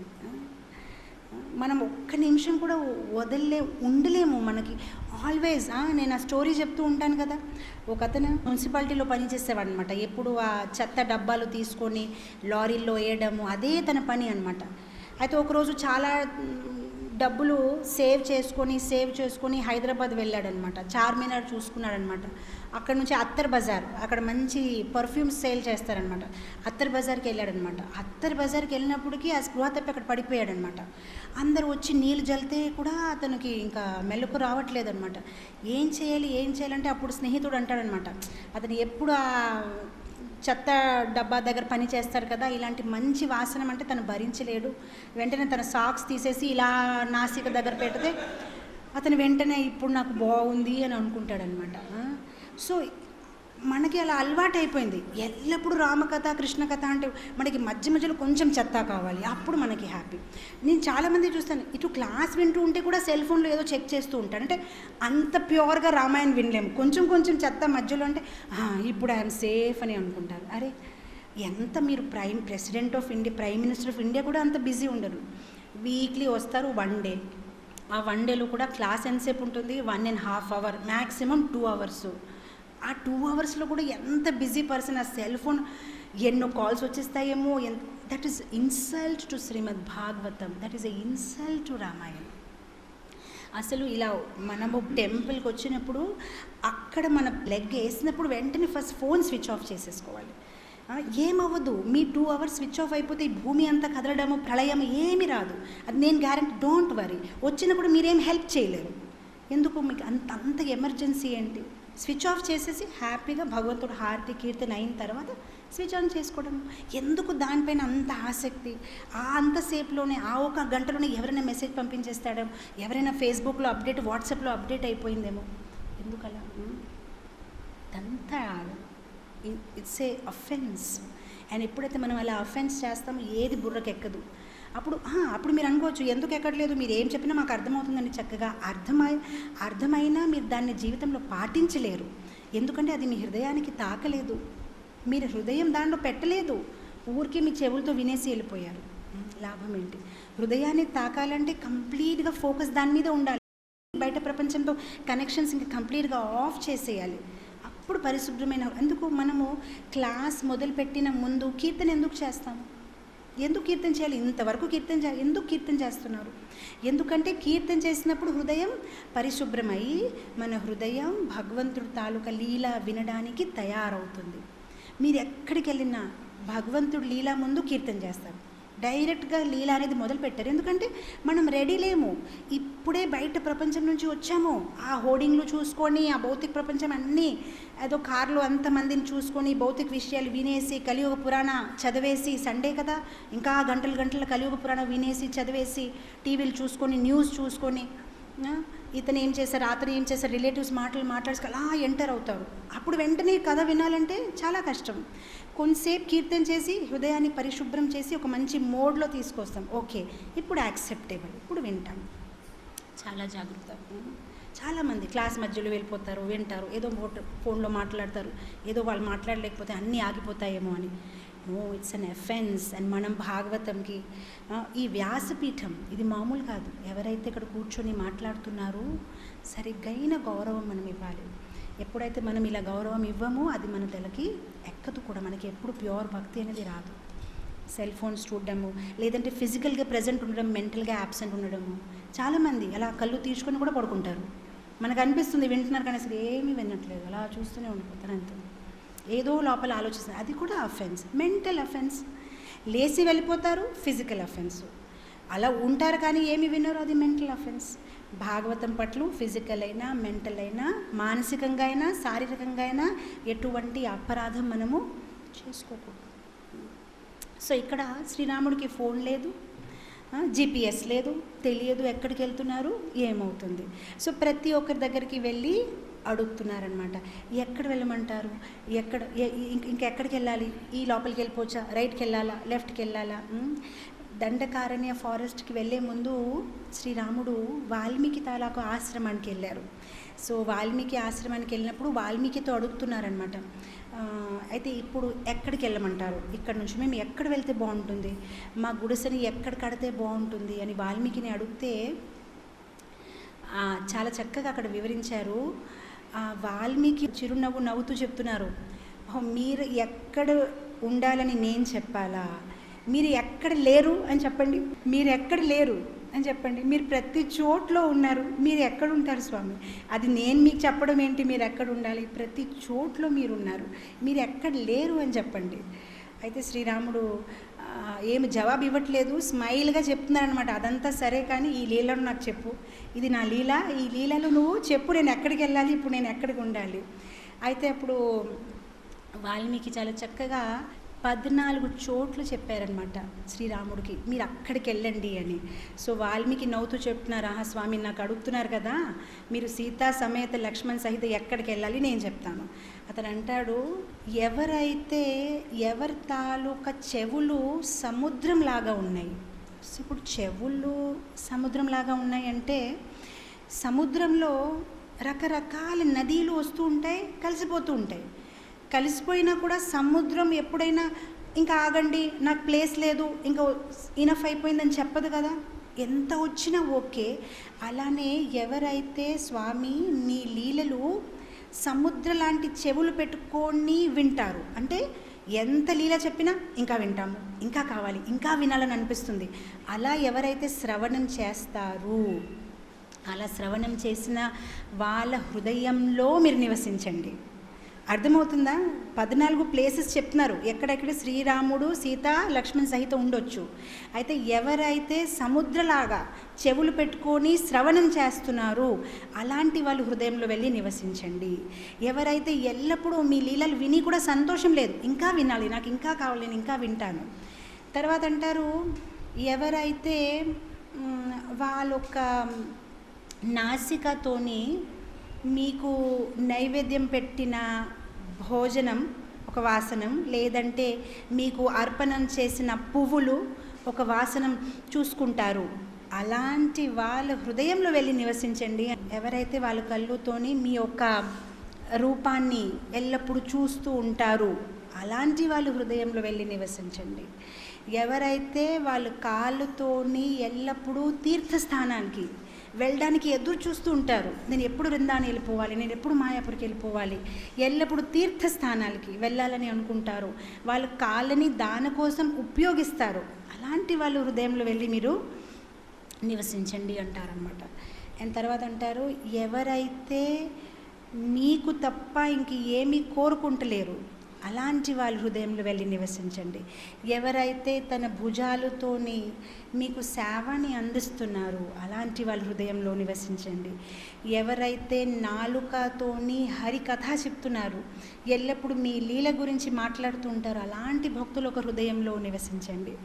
ఎవరైతే తన నాలుకతోని తన జిహ్వాతోని మీ ఒక ప్రసాదాన్ని తీసుకుంటారు వాళ్ళ హృదయంలో నివసించండి. తర్వాత ఎవరైతే సహకుటుంబం అంటే సహపరివారంతో మీకు పూజిస్తారు, అంటే భార్య భర్త పిల్లలు, ఎవరైతే ఫ్యామిలీతోని మిమ్మల్ని పూజిస్తారు అలాంటి వాళ్ళు హృదయంలో నివసించండి. ఇక్కడ చిన్న కాంట్రవర్సీ ఏంటంటే, కొందరు అంటారు ఇక్కడ వాల్మీకి చెప్పే అర్థం ఏంటంటే, ఎవరైతే మిమ్మల్ని సహకుటుంబం అంటే ఉట్టి రాముడు కాకుండా సీతారాం లక్ష్మణ్ హనుమాన్ అందరినీ కలిసి పూజిస్తారు. అండ్ కొందరు స్వామీజీలు అంటున్నారు అలా కాదు, చెప్పే అంటే వాళ్ళు ఫ్యామిలీతోనే సీతారాంని పూజిస్తున్నారు, వాళ్ళ ఫ్యామిలీతోనే. So we can take it both ways. ఎవరైతే మొత్తం ఫ్యామిలీతోని భగవంతుని పూజిస్తున్నారు, ఎవరైతే సీతారామే కాదు సీతారాం లక్ష్మణ్ హనుమాన్ అందరినీ ఆ ఫోటో పెట్టుకొని, అందుకోసం మీరు చూడండి శ్రీరామ్ దర్బార్ ఎప్పుడు కంప్లీట్గానే ఉంటుంది. వెరీ రేర్లీ మీకు రాముడు తాలూకా పిక్చర్ రామ్ లేదంటే ఓన్లీ సీతతో ఎప్పుడు ఉండదు, లక్ష్మణ్ హనుమాన్. సో సహ కుటుంబం ఎవరైతే పూజిస్తారో అలాంటి వాళ్ళు హృదయంలో మీరు వెళ్ళి నివసించండి. ఎవరైతే దానం ఇస్తారు అలాంటి వాళ్ళ హృదయంలో, ఎవరైతే దానం ఇస్తారు అలాంటి వాళ్ళ హృదయంలో వెళ్ళి మీరు నివసించండి.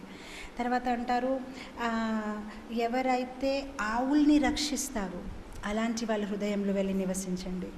తర్వాత ఎవరైతే బ్రాహ్మణాల్ని సేవని అందిస్తారు. అండ్ తర్వాత ఒక మంచి పాయింట్ అంటారు, ఎవరైతే గురువుల్ని రాముడికైనా ఎక్కువ గౌరవం ఇస్తారు అలాంటి వాళ్ళ హృదయంలో వెళ్ళి మీరు నివసించండి.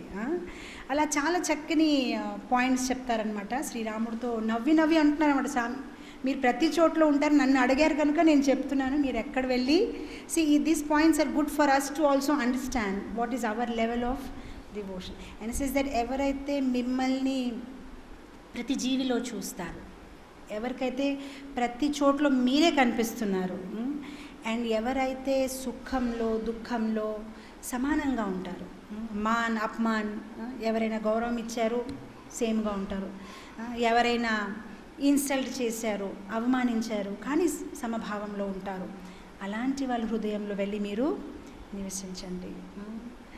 ఎవరిలో అయితే కామ క్రోధ మోహ మద మత్సర్య లేదు అలాంటి వాళ్ళ హృదయంలో వెళ్ళి నివసించండి. ఇలా మనం చెక్ చేసుకోవాలి, ఎక్కడ శ్రీరాముడు వచ్చి మన హృదయంలో ఉండాలంటే ఇదన్నీ మనము టిక్ చేయాలి, ఎక్కడ మనం ల్యాక్ బిహైండ్ అవుతున్నామన్నమాట. ఎవరైతే విగ్రహానికి సేవ అందిస్తారు, అంటే విగ్రహానికి స్నానం చేపించడం, అభిషేకం చేపించడము, అలాంటి వాళ్ళ హృదయంలో ఉండండి. ఎవరైతే మీ మీద పూర్తి నమ్మకం పెట్టుకుంటారు, మీ తప్ప ఎవ్వరు లేరు, అంటే నాట్ టూ ఇన్ హ్యాండ్స్, కృష్ణుడు కూడా ఉన్నాడు కానీ అటు నా ఎఫ్డి కూడా ఉంది, నాకు ప్రొటెక్ట్ చేస్తుంది, అలాంటి భావం లేకుండా పూర్తి నువ్వు తప్ప ఇంకెవ్వరు లేరు అనే వాళ్ళ హృదయంలో ఉంటారు. ఎవరైతే loves Guru more than you, ఎవరైతే మంత్ర జప పరివార్తో మంత్ర జప చేస్తారు, అలాంటి వాళ్ళ హృదయంలో ఉన్నారు. ఎవరికైతే ప్రతి ఒక్కరు ఇష్టపడతారు, అంటే మన ఒక స్వభావం ఒక్కొక్కసారి ఎలా ఉందంటే మనము చాలా చక్కగా భక్తి చేసినా కూడా ఇతరులు మనల్ని ఇష్టపడరు, మనం ఇటు వెళ్తే అటు వెళ్ళిపోతారు. అలా కాకుండా ఎవరికైతే ప్రతి జీవి ఇష్టపడతారు అండ్ తను కూడా ప్రతి జీవిని ఇష్టపడుతున్నాడు, లైక్ శ్రీల ప్రభుపాద్ ఎగ్జాంపుల్. ప్రభుపాద్ ఇష్టం లేదు అని చెప్పేవాళ్ళు ఎవరు లేరు, ప్రభుపాద్కి ఎవరైనా నాకు ఇష్టం లేదు అని ప్రభుపాద్ చెప్పేవారు కాదు. సో అలాంటి వాళ్ళ హృదయంలో ఉండండి అని చెప్తారనమాట. ఎవరికైతే కామక్రోధ లేదు, ఎవరు సుఖ దుఃఖంలో సమానంగా ఉంటారు, ఎవరు ఎల్లప్పుడూ నిజం చెప్తారు, స్పీక్స్ ఆల్వేస్ ట్రూత్, అబద్ధం చెప్పరు, అలాంటి వాళ్ళ హృదయంలో. అండ్ దెన్ ఈ సేస్ దట్ ఎవరైతే రాత్రి పడుకున్న కూడా నిద్రలో కూడా మీ తప్ప ఏది ఆలోచించరు, నిద్రలో కూడా, అలాంటి వాళ్ళ హృదయంలో ఉండండి. తర్వాత అంటారు ఎవరైతే ఇతర భార్యని తల్లిగా చూసుకుంటారో అలాంటి వాళ్ళ హృదయంలో. ఎవరైతే వేరే వాళ్ళ ప్రాపర్టీ అయినా వేరే వాళ్ళ ఒక ఆస్తికి విషంగా భావిస్తారు, ఇది నాది కాదు, నాకు వద్దు, ఇది నా కోసం విషము అనుకుంటారు, అలాంటి వాళ్ళ హృదయంలో ఉండండి. ఎవరైతే దుఃఖి, ఎవరైనా దుఃఖంగా ఉంటే వాళ్ళు దుఃఖంగా తయారైపోతారు, అయ్యో పాపం అనేది. అంటే మనలా కాదు, ఎవరైనా దుఃఖంగా ఉంటే మనం సుఖంగా ఫీల్ అవుతాము, ఆ పోన్లే అందరూ సఫర్ అవుతున్నారు, అలా కాదు. ఎవరైనా సుఖంగా ఉంటే మళ్ళీ ఈర్ష్య లేదు, మళ్ళీ సుఖంగా ఉన్నారు, వావ్ ఇతను ఎంత హ్యాపీగా ఉన్నారు, ఎంత ఆనందంగా ఉన్నారు, బాగుంది, ఇతను సక్సెస్ఫుల్గా ఉండాలి. అలాంటి ఎవరికైతే ఈర్ష్య లేదు వాళ్ళ హృదయంలో ఉంటాడు. తర్వాత అంటున్నారు who loves you more than their life, ఎవరైతే ప్రాణంకైనా మీకు ఎక్కువ ప్రేమిస్తారు, అలాంటి వాళ్ళ హృదయంలో మీరు ఉండండి. తర్వాత అంటారు ఎవరైతే ఇతరుల్లో దోషాలు చూడరు, ఎవరికైతే ఇతరుల్లో దోషాలు కనిపించదు, అలాంటి వాళ్ళ హృదయంలో ఉండండి. ఎవరికైతే మీరే మాత పిత పతి అంతా మీరే అని అనుకుంటారు, ఎవరైతే వాళ్ళ హృదయంలో ఉండండి. తర్వాత ఎవరైతే ఆవుల్ని రక్షిస్తారో వాళ్ళ హృదయంలో ఉండండి. And then the last one he says that ఎవరికైతే స్వర్గం వద్దు, నరకం వద్దు, ఏమీ వద్దు, మీరు ఎక్కడుంటే, ఒకవేళ మీరు నరకంలో ఉంటే వాళ్ళు నరకం వెళ్ళడానికి తయారుగా ఉన్నారు, మీరు స్వర్గంలో ఉంటే స్వర్గము, వాళ్ళకు అవుటర్ ఎక్స్టర్నల్స్తో ఏమీ సంబంధం లేదు, మీరు ఎక్కడుంటే ఆ ప్రదేశమే వాళ్ళ కోసము స్వర్గము అని, అలాంటి వాళ్ళ హృదయంలో మీరు ఉండండి అని చెప్తారనమాట. సో ఇది బాగుందా చెక్ చేసుకోవడానికి? ఆ 14లో మనం ఏ మార్క్స్లో ఉన్నాము? సో ఈ 14 ప్లేసెస్ గురించి ఇక్కడ చెప్పారు వాల్మీకి. మనం ఎక్కడున్నాం, మన రామాయణకి బ్యాక్ వచ్చేద్దాము. ఇక్కడే సారభంగ సుతీక్షణ మరియు సారభంగ చెప్తున్నారనమాట. ఇప్పుడు సుతీక్షణ అంటారనమాట, ఇంకా కొంచెం ముందుకు వెళ్ళండి, అక్కడ మీకు అగత్స్య ముని దొరుకుతారు, అండ్ మీరు అగత్స్య మునితో వెళ్ళి మాట్లాడితే ఆయన మీకు ఇంకా ప్రదేశాలు చూపిస్తారు, మీరు ఎక్కడికి వెళ్ళొచ్చు అంటే అప్పుడు ఆయన ఇంకా ముందుకు వెళ్తారు, గోదావరి దగ్గరికి వెళ్తారు. గోదావరి దగ్గర పంచవటి, అగత్స్య ముని అంటారనమాట, గోదావరి తట దగ్గర పంచవటి అని ఒక ప్రదేశం ఉంది, అక్కడ మీరు చక్కని ఒక గుడిసె కట్టి అక్కడ మీరు ఉండొచ్చు స్వామి అని అంటారనమాట. సో వాళ్ళు ఇంకా కొంచెం ముందుకు వెళ్తారు అండ్ పంచవటి ఉన్న ఒక ప్రదేశంలో వాళ్ళు ఉంటారు. సో ఎప్పుడైతే వాళ్ళు అక్కడికి వెళ్తారు, లక్ష్మణ్ శ్రీరాముడితో అడుగుతాడనమాట, అంటే ఈ పంచవటి అనే ప్రదేశంలో మీరు మార్క్ చేయండి, ఎక్కడ మీరు ఉండాలనుకుంటున్నారో నేను అక్కడే చక్కని గుడుసు కడతాను. అప్పుడు శ్రీరాముడు గోదావరి తట్ట దగ్గరే చూపిస్తాను, నేను ఇక్కడ ఉంటాను, ఇది బాగుంది, చక్కని పీకాక్స్ ఉన్నాయన్నమాట, మంచి బర్డ్స్ ఒక వాయిస్ వస్తుంది, చాలా బాగుంది, నేను ఇక్కడే ఉంటాను. సో వెంటనే లక్ష్మణ చాలా కష్టపడి ఒక చక్కని వర్ణశాల తయారు చేస్తున్నాను అనమాట. ఇక్కడ ఒక మంచి పాయింట్ వాల్మీకి పెట్టారు. లక్ష్మణ ఈ సేవని అందిస్తూ ఉంటే అప్పుడు దేవతలు ఈర్ష్యతోని, అయ్యో మాకు అవకాశం దొరకట్లేదు, మాకు కూడా స్వామిని సేవ అందించాలని ఉంది. సో అప్పుడు వాళ్ళు ఏం చేశారంటే వాళ్ళు కూడా గిరిజనగా మారిపోయి, లేదు జంతువులుగా మారిపోయి, లేడీగా మారిపోయి కిందకు వచ్చేసి లక్ష్మణ్కి అన్నీ అందిస్తున్నారనమాట.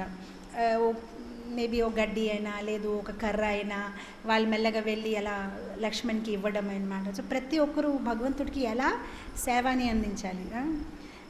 చాలామంది అనుకుంటారు ఇంకా మనం మంచి భక్తులు అవ్వాలంటే నేను జపం చేసుకుంటే సరిపోతుంది, కానీ మనం లీలలు భగవంతుడి తాలూకా లీలలు వింటే, భాగవతం డీప్గా చదివితే ప్రతి ప్లేస్లో సేవకి చాలా ఇంపార్టెన్స్ ఇచ్చారు. మనం సేవ ఎలా అందిస్తున్నాము, మనం ఎంత ఎంతూజియాస్టిక్గా మన సేవని అందిస్తున్నాము, ఎంత ఎంతూజియాజం చూపిస్తున్నాము, అప్పుడు మర్సీ కూడా మనకి భగవంతుడి తాలూకా కృప కూడా మనకి అంత వేగంగానే వస్తుంది.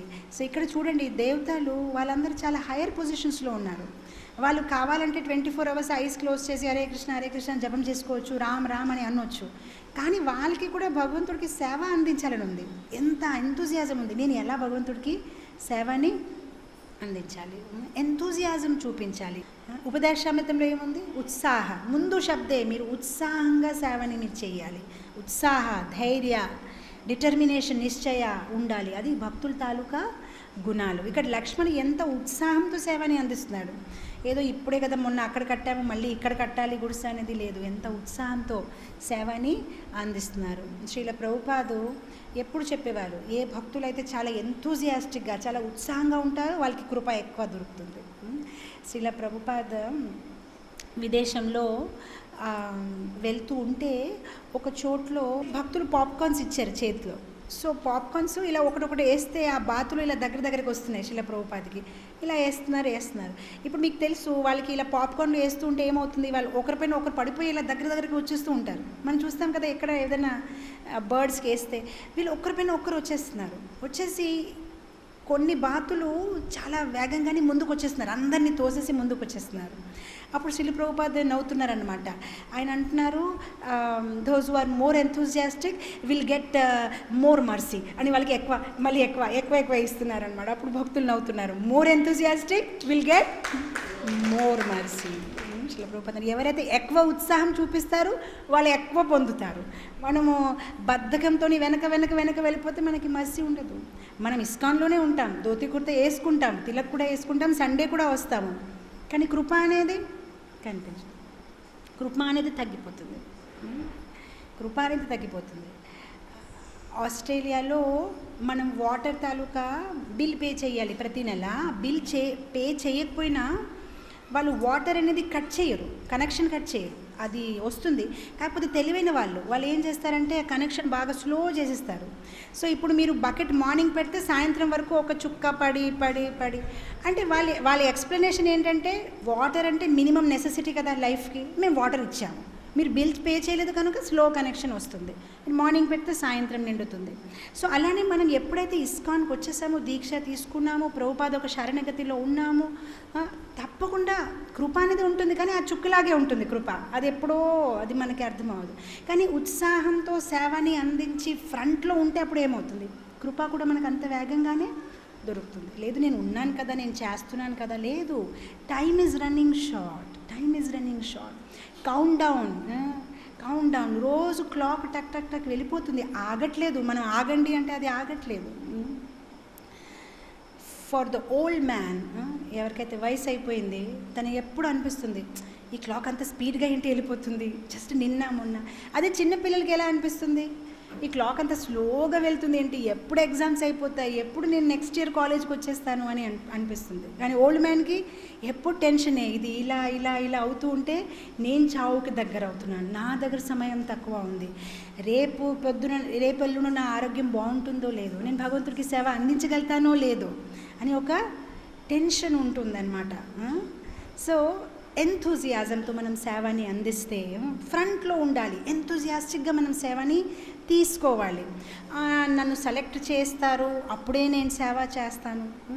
ప్రభుపాదుల వారు చెప్పేవారు కదా, 3 types ఆఫ్ డివోటీస్. ఏమన్నారు ఆయన, 3rd class డివోటీ ఎవరికైతే మనం ఏదైనా సేవని చెప్తాము, వాళ్ళు ఏం చేస్తారు, వింటారు కానీ మళ్ళీ తిరిగి ఎప్పటికీ రారు, ఆ సేవని కూడా చెయ్యరు. శిల ప్రభుపాద్ అన్నారు వాళ్ళు రాకెట్ లైక్ డివోటీస్. రాకెట్ ఎప్పుడు తిరిగి రాదు కదా, నాసాకి వెళ్ళిపోయింది మళ్ళీ తిరిగి వస్తుంది లేదా, రాకెట్ డివోటీస్ ఇంకా అంతే అయిపోయింది. మళ్ళీ కొందరు సెకండ్ క్లాస్ డివోటీస్ మళ్ళీ ఇస్తారు చేస్తారు కానీ మళ్ళీ అది ఎప్పుడు చేస్తారో తెలియదు, గ్యారంటీ లేదు. కానీ ఫస్ట్ క్లాస్ డివోటీస్ ఎవరన్నా ఏమన్నారు శిల ప్రభుపాద్, గురువు చెప్పే ముందే గురువుకి అది అవసరం ఏమో అని ముందే చేసేసి పెట్టేసుకుంటారు. చెప్పే అవసరం లేదు, చెప్పిన ముందు ఏం కావాలి, ఏం చేస్తే సంతోషపరచగలుగుతాను అని చేసేసుకుంటారు ఉత్సాహంతో. సో అలాంటప్పుడు కృష్ణుడు కూడా ఏం చేస్తారు, అలాంటి భక్తులకి వాళ్ళు అడిగే చెప్పే ముందే వాళ్ళకి అన్ని కృపని చేస్తారనమాట. సో ఎంతూజియాస్టిక్గా శిల ప్రభుపాద్ మాయాపూర్లో ఉన్నప్పుడు శిల ప్రభుపాద్ ఒక సిస్టమ్ బాగుండేది. ఆయన మాయాపూర్లో లంచ్ తీసుకున్నప్పుడు ఎవరైనా భక్తులు వస్తే తను నాతో మీరు కూడా ప్రసాదం తీసుకోండి అని వెంటనే ప్రభుపాద్ వాళ్ళని ఆఫర్ చేసేవారనమాట. సో కొంతమంది సన్యాసులు వస్తూ ఉంటారు, ఎందుకంటే ప్రభుపాద్కి రిపోర్ట్ ఇవ్వాలి, ఈరోజు ఇలా అయింది, ప్రీచింగ్లో ఇలా అయింది. లంచ్ టైంకి వచ్చారంటే వెంటనే ప్రభుపాద్ అంటారు వీళ్ళకి కూడా ప్లేట్ పెట్టండి, నాతో ప్రసాదం తీసుకుంటారని. సో ఒకరోజు తమిళ కృష్ణ మహారాజ్ మరియు బ్రహ్మానంద ప్రభు ఇద్దరు వచ్చారు. ఇద్దరు వస్తే ప్రభుపాద్ వెంటనే అన్నారు వీళ్ళకి ప్లేట్ పెట్టండి, వీళ్ళు నాతో ప్రసాదం తీసుకుంటారు. అయితే ఏ మాతాజీ అయితే ప్రభుపాద్ కోసం వంట చేశారు ఆవిడ ఆలోచిస్తున్నారు, వెరైటీలు తక్కువ చేశాను మళ్ళీ వాళ్ళకి సరిపోతుంది లేదు అని ఆవిడ ఇంకా ఫీల్ అవుతుంది. ఎస్పెషల్లీ రసగుల్లా ప్రభుపాద్ కోసం కొంచెం ఫ్రెష్గా చేసిందనమాట. ఇప్పుడు అయితే వాళ్ళ ప్లేట్లో రసగుల్లా పెట్టలేదు, ఎందుకంటే లేదు, భోజనం మొదలుపెట్టారు. సో ఇప్పుడు ఆ రోజులు మీరు ఊహించవచ్చు వాళ్ళకి ఇండియన్ డిషెస్ అంటే ఎంత ఇష్టం ఆ విదేశీ భక్తులకి. అసలు జీవితంలో ఎప్పుడు ఆ రసగుల్లా ఏంటి తెలియదు, సమోసాలు తెలియదు. సో వాళ్ళకి ఎప్పుడు దాని మీద అట్రాక్షన్ ఉంటుంది. సో ప్రీచింగ్ రిపోర్ట్ తీసుకొని వచ్చారు. బ్రహ్మానంద ప్రభు మాట్లాడుతున్నారు కానీ ఆయన మనసు ఆ రసగుల్లా పైనే ఉంది. అలా చూస్తున్నారంటే నాకు పెట్టలేదని నా ప్లేట్లో అని. ప్రభుపాద్కి అర్థమైపోయింది ఇతను ఆ రసగుల్లా వైపు చూస్తున్నాడని. సో ప్రభుపాద్ సరే మాట్లాడుతూ ప్రభుపాద్ తన ప్లేట్ నుంచి రసగుల్లా తీసుకుని తన ప్లేట్ మీద పెట్టేశారనమాట. అప్పుడు తను హ్యాపీ అయిపోయారు, ఇప్పుడు ఆనందంగా మాట్లాడుతున్నాడు, నాకు దొరుకుతుంది అది, నేను మొత్తం తినేసిన తర్వాత అది తీసుకుంటాను.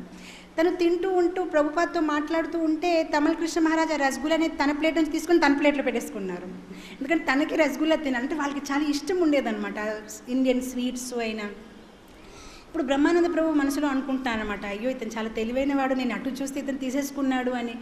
తను ప్రీచింగ్ రిపోర్ట్ చెప్తున్నారు కానీ తన హృదయం అంతా రసగుల్లా పైనే ఉంది, అలా ఎలా తీసేసుకున్నాడు, అసలు నేను అటు చూస్తే అలా ఎలా తీసేసుకుంటాడు అతను అని. సో అతను ఏం చేశాడు, కొన్ని చుప్చాప్గా తినేశాడు. మొత్తం ప్లేట్ అంతా క్లీన్ అయిపోయింది. ప్లేట్ అంతా క్లీన్ అయిపోయిన తర్వాత తన ప్లేట్ నుంచి తనని తీసేసుకుని ఈసారి అతను అనుకున్నాడు కింద ఎందుకు పెట్టాలి, పెడితే రిస్కే. సో అతను అక్కడి నుంచి ఇలా విసిరేస్తున్నాడు అనమాట, మొత్తం లోపల బాల్ లాగా అలా వెళ్ళిపోవాలని. సో ఇతను ఇలా విసిరేస్తూ ఉంటే అది ఇక్కడి నుంచి నోట వరకు వచ్చినప్పటికీ తమిళ కృష్ణ మహారాజ్ మధ్య నుంచి తీసుకొని తినేశారు. ప్రభుపాద్ ఎంత నవ్వుతున్నారనమాట, తన చప్పట్లు ఇలా కొట్టి మరీ ఇలా చేసి నవ్వుతున్నారనమాట ప్రభుపాద్. ఎంతప్పుడు ప్రభుపాద్ వాళ్ళతో చెప్తున్నారనమాట, this is the way to take mercy, just snatch it, just take it, don't wait. Prabhupad అంటున్నామట రూల్స్ అండ్ రెగ్యులేషన్స్ అలాంటివి వద్దు, మర్సీ తీసేసుకోవడమే ఇంకా అంతే.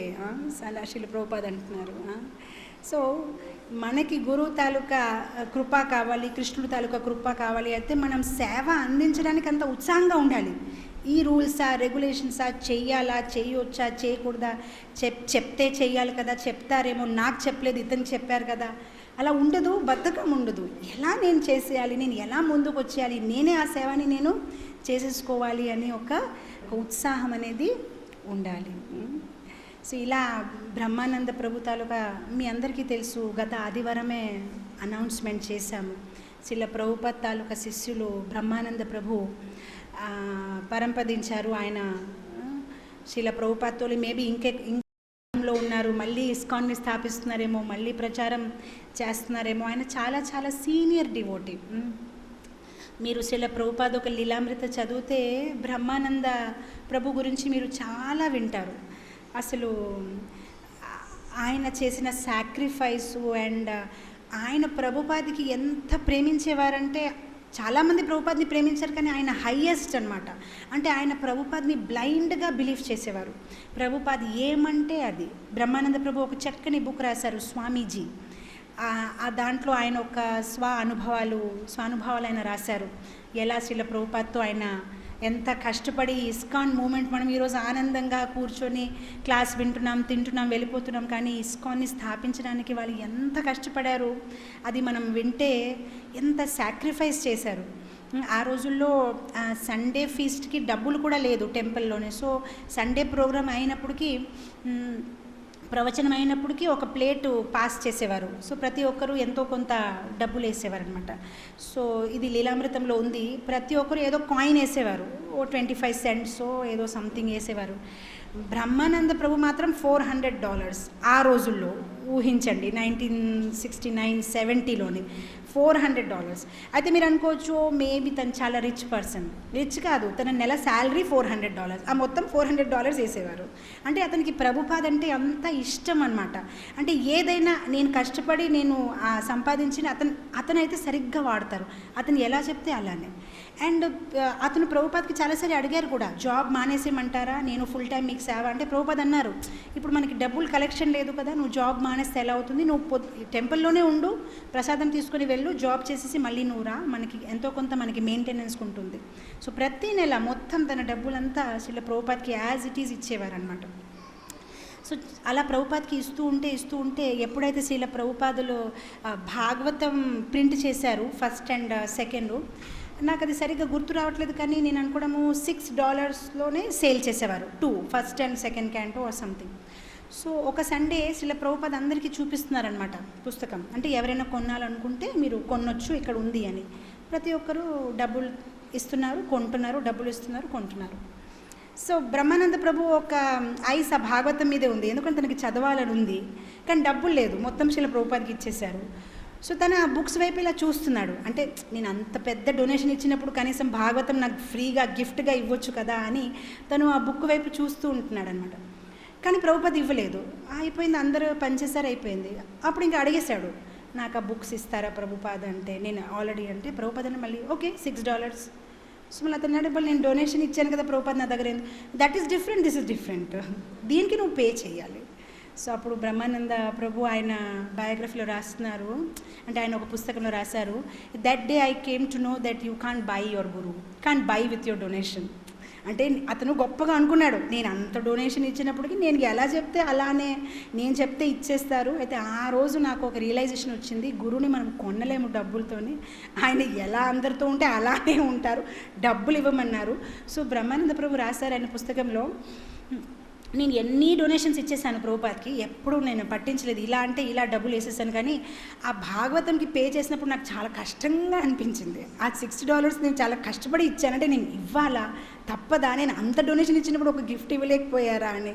సో అతను ఇన్స్టాల్మెంట్లో పే చేసి ఆ పుస్తకం తీసుకున్నాడు అనమాట ప్రభుపాద్ దగ్గర.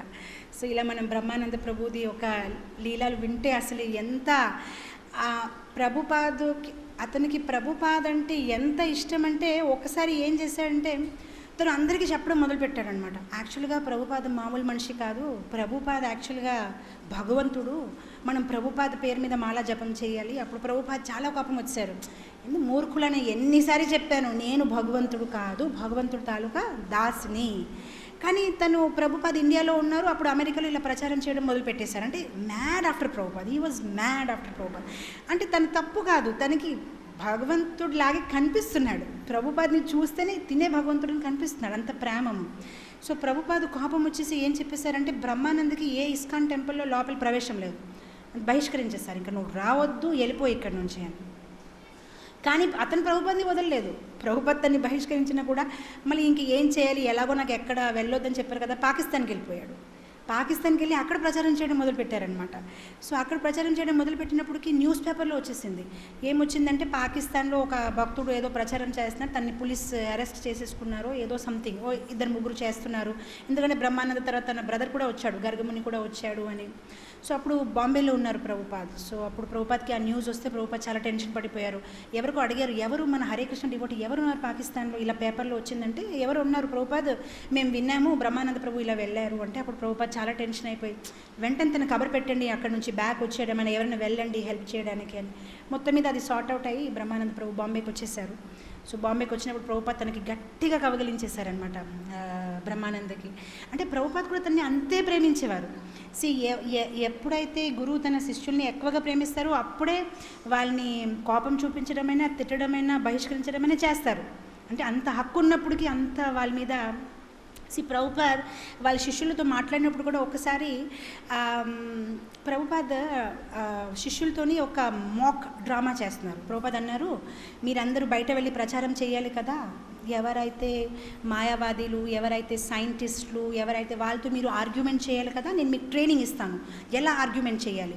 ఇప్పుడు ఊహించండి, మీరు సైంటిస్టు, మీరు భక్తిలో నమ్మరు, మీరు కృష్ణుడికి నమ్మరు, మీరు నాకు ఒక ప్రశ్న అడగండి, నేను దానికి జవాబిస్తాను. అలా మనకి ట్రైనింగ్ ఉంటే మీరు ఎక్కడికి బయటికి వెళ్ళినా మీకు మంచి ప్రచారం చేసుకోవచ్చు. సో వాళ్ళు మొదలుపెట్టారు, మేము కృష్ణుడు నమ్మము, మీరు ఎలా నిరూపిస్తారు భగవంతుడు ఉన్నాడని. సో ప్రభుపాద్ ఆన్సర్ చెప్తున్నారు, కానీ ప్రతిసారి ఆన్సర్లో చెప్తున్నారు యూ ఫూల్ యూ రాస్కెల్ అని అంటున్నారు. భక్తులు కూడా వాదిస్తున్నారు, ఎందుకంటే ఇదంతా డ్రామా నేర్చుకోవడానికి. మొత్తం మీద ఒక భక్తుడు అన్నాడు, మీరు సరిగ్గా వాదించండి, ప్రతి దాంట్లో ఫూల్ రాస్కెల్ ఎందుకు అంటున్నారు మధ్యలో, మీ పాయింట్స్ ఏమైనా ఉంటే మీరు అది వాదించండి అని. అప్పుడు ప్రభుపాద్ అంటున్నారు, because I love you fool rascal. ఎందుకు ప్రభుపాద్ ఇలా అంటున్నారంటే తను భరించలేకపోతున్నారు. అంటే వీళ్ళు ఎంత మూర్ఖులు, వీళ్ళకి అసలు ఎందుకు అర్థం అవ్వట్లేదు కృష్ణుడు దేవాది దేవుడు అని, ఎందుకు వీళ్ళు అర్థం చేయలేకపోతున్నారు అని ఆ ప్రేమంతో ప్రభుపాద్ అంటున్నారనమాట. సో ఆ ప్రేమంతో, ఆ కోపంతో అంటున్నారు, వీళ్ళకి ఎందుకు అర్థం అవ్వట్లేదు అని. సో అలా బ్రహ్మానంద ప్రభు చాలా చక్కగా ప్రచారం. బ్రహ్మానంద ప్రభు అండ్ గర్గముని ఇద్దరు బ్రదర్స్, ఇద్దరు కలిసి ఇస్కాన్ జాయిన్ అయిపోయారు. సో ఒకరోజు వాళ్ళ మదర్ వచ్చింది శ్రీల ప్రభుపాద్తో మాట్లాడడానికి, యాక్చువల్గా చెప్పడానికి, అంటే మా పిల్లల్ని నేను తీసుకొని వెళ్ళిపోతాను అని. సో ఆవిడ లోపలికి వచ్చింది, ప్రభుపాద్ కూర్చొని ఉన్నారు, వాళ్ళ మదర్కి సీట్ ఇచ్చారు, రండి కూర్చోండి. ఆవిడ కూర్చుంది. అప్పుడు ప్రభుపాద్ అన్నారు, why not you give some donation, కొంచెం డొనేషన్ ఇవ్వచ్చు కదా అని వాళ్ళ మదర్కి అడుగుతున్నారు. వాళ్ళ బ్రహ్మానంద ప్రభు తాలూకా మదరు ఆవిడ అలా తలపట్టుకొని, మా పిల్లల్నే మీకు డొనేషన్గా ఇచ్చేసాను, మళ్ళీ డొనేషన్ అడుగుతారు ఏంటి స్వామీజీ, అమ్మో మీతో చాలా కష్టం, ఉంచండి మా పిల్లల్ని అని ప్రభుపాద్కి చెప్తున్నారనమాట. సో అలా వాళ్ళు మదర్ మాత్రం చాలా ఏడ్చారనమాట, వచ్చేయండి. కానీ వీళ్ళిద్దరు ఇంకా చాలా గట్టిగానే, తిని దగ్గరే ఉంటాము, మా జీవితం తినికే అంకితం, ఇంకా మేము ఎక్కడికి వెళ్ళము అని. ఎప్పుడైతే శ్రీల ప్రభుపాద్ పరంపదించారు, దాని తర్వాత అందరు శ్రీల ప్రభుపాద్ గురించి మాట్లాడుతున్నారు శిష్యులు సమాధి అయిన తర్వాత.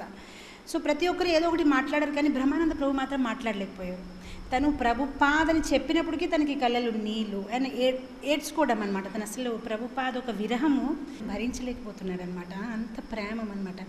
సో ఒకసారి బ్రహ్మానంద ప్రభు బృందావన్లో భాగవతం క్లాస్ ఇస్తున్నారు. సో ఆ భాగవతం క్లాస్లో రిషబ్ దేవ్ గురించి ఉంది. రిషబ్ దేవ్ ఎలా అయితే తన కొడుకుల్ని మంచి బోధనాలు ఇస్తున్నారనమాట. సో అంత బాగానే చెప్పేశారు, శ్లోకం అంతా చక్కగా చదివేసిన తర్వాత లాస్ట్లో బ్రహ్మానంద ప్రభు క్లాస్ మొదలవుతుంది. ట్రాన్స్లేషన్ అంటే భాష్యం చదివారు, తాత్పర్యం చదివారు. సో అప్పుడు బ్రహ్మానంద ప్రభు అన్నారు, my father never gave me such instruction.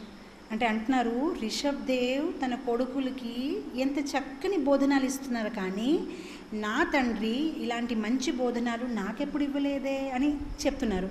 చెప్పి ఆగారు. అండ్ దెన్ తర్వాత అంటున్నారు, but then I met my real father. But then అంటున్నారు అనమాట. అంటే దాని తర్వాత అంటున్నారు, ఓకే, కానీ తర్వాత నా నిజమైన తండ్రిని నేను కలిశాను. ఎవరు నిజమైన తండ్రి? శ్రీల ప్రభుపాద్. సో అప్పుడు అంటున్నారు క్లాస్లో, ఓకే, కానీ తర్వాత నేను నా నిజమైన తండ్రిని కలిసిన తర్వాత నాకు ఆయన చక్కని బోధనాలు ఇచ్చారు. ఏ తండ్రి అయితే నాకు జన్మిచ్చారో తను ఎప్పుడు నాకు ఇలాంటి మాటలు నేర్పించలేదు, ఇలా చేయి, లేదంటే కృష్ణుడు దేవాది దేవుడు తన భక్తి చేయని నేర్పించలేదు. But then I met my real father, తను నాకు నేర్పించారు భక్తి ఎలా చేయాలి అని. తర్వాత బ్రహ్మానంద ప్రభు క్లాస్ ఇవ్వలేకపోయారు. ఎంతలాగా ఏడ్చారు అంటే, చిన్న పిల్లలు ఓ టాయ్ మనం ఇవ్వకపోతే ఎంత గట్టిగా ఏడుస్తారు. ఈ మధ్యన నేను ఇంకా ఎక్కువ వింటున్నాను, ఎందుకంటే మా ప్లే స్కూల్ మొన్నే 2 days బ్యాక్ ఓపెనింగ్ అయింది. ఏడుపులు పిల్లలు ఏడుపులు వింటున్నాం మేము. ఎంత భయంకరంగా ఏడుస్తారు చిన్నపిల్లలు. అలా ఏడడం మొదలుపెట్టారు. ఇంకా అందరు వెళ్ళి తన్ని ఇంకా ఓకే ఇంకా నీళ్ళు తాగిపించడం అసలు అతను కంట్రోల్ చేయలేకపోతున్నారనమాట. సో అంతలాగా శ్రీల ప్రభుపాదని బ్రహ్మానంద ప్రభు ప్రేమించేవారనమాట.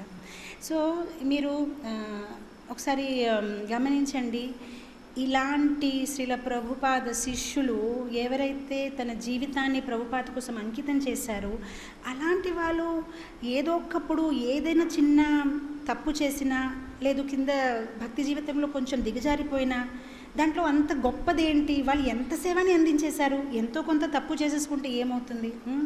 చాలామంది ఎవరైతే ప్రభుపాద శిష్యులు వాళ్ళ సన్యాసాశ్రమం నుంచి దిగజారిపోయారు, లేదంటే వాళ్ళు ఏదైనా భక్తి జీవితంలో తప్పు చేశారు కనుక వాళ్ళందరినీ మేము ఇంకా ఒప్పుకోము, మాకు ప్రభుపాదే గురు అని ఇంకొక మూవ్మెంట్, ఇంకొక శాఖని మొదలు పెట్టారనమాట.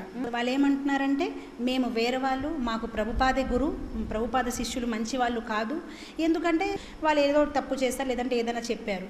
కానీ మనం ప్రభుపాద లీలామృత చదివితే మనకు అర్థమవుతుంది వాళ్ళు ఎంతో సాక్రిఫైస్ చేశారు.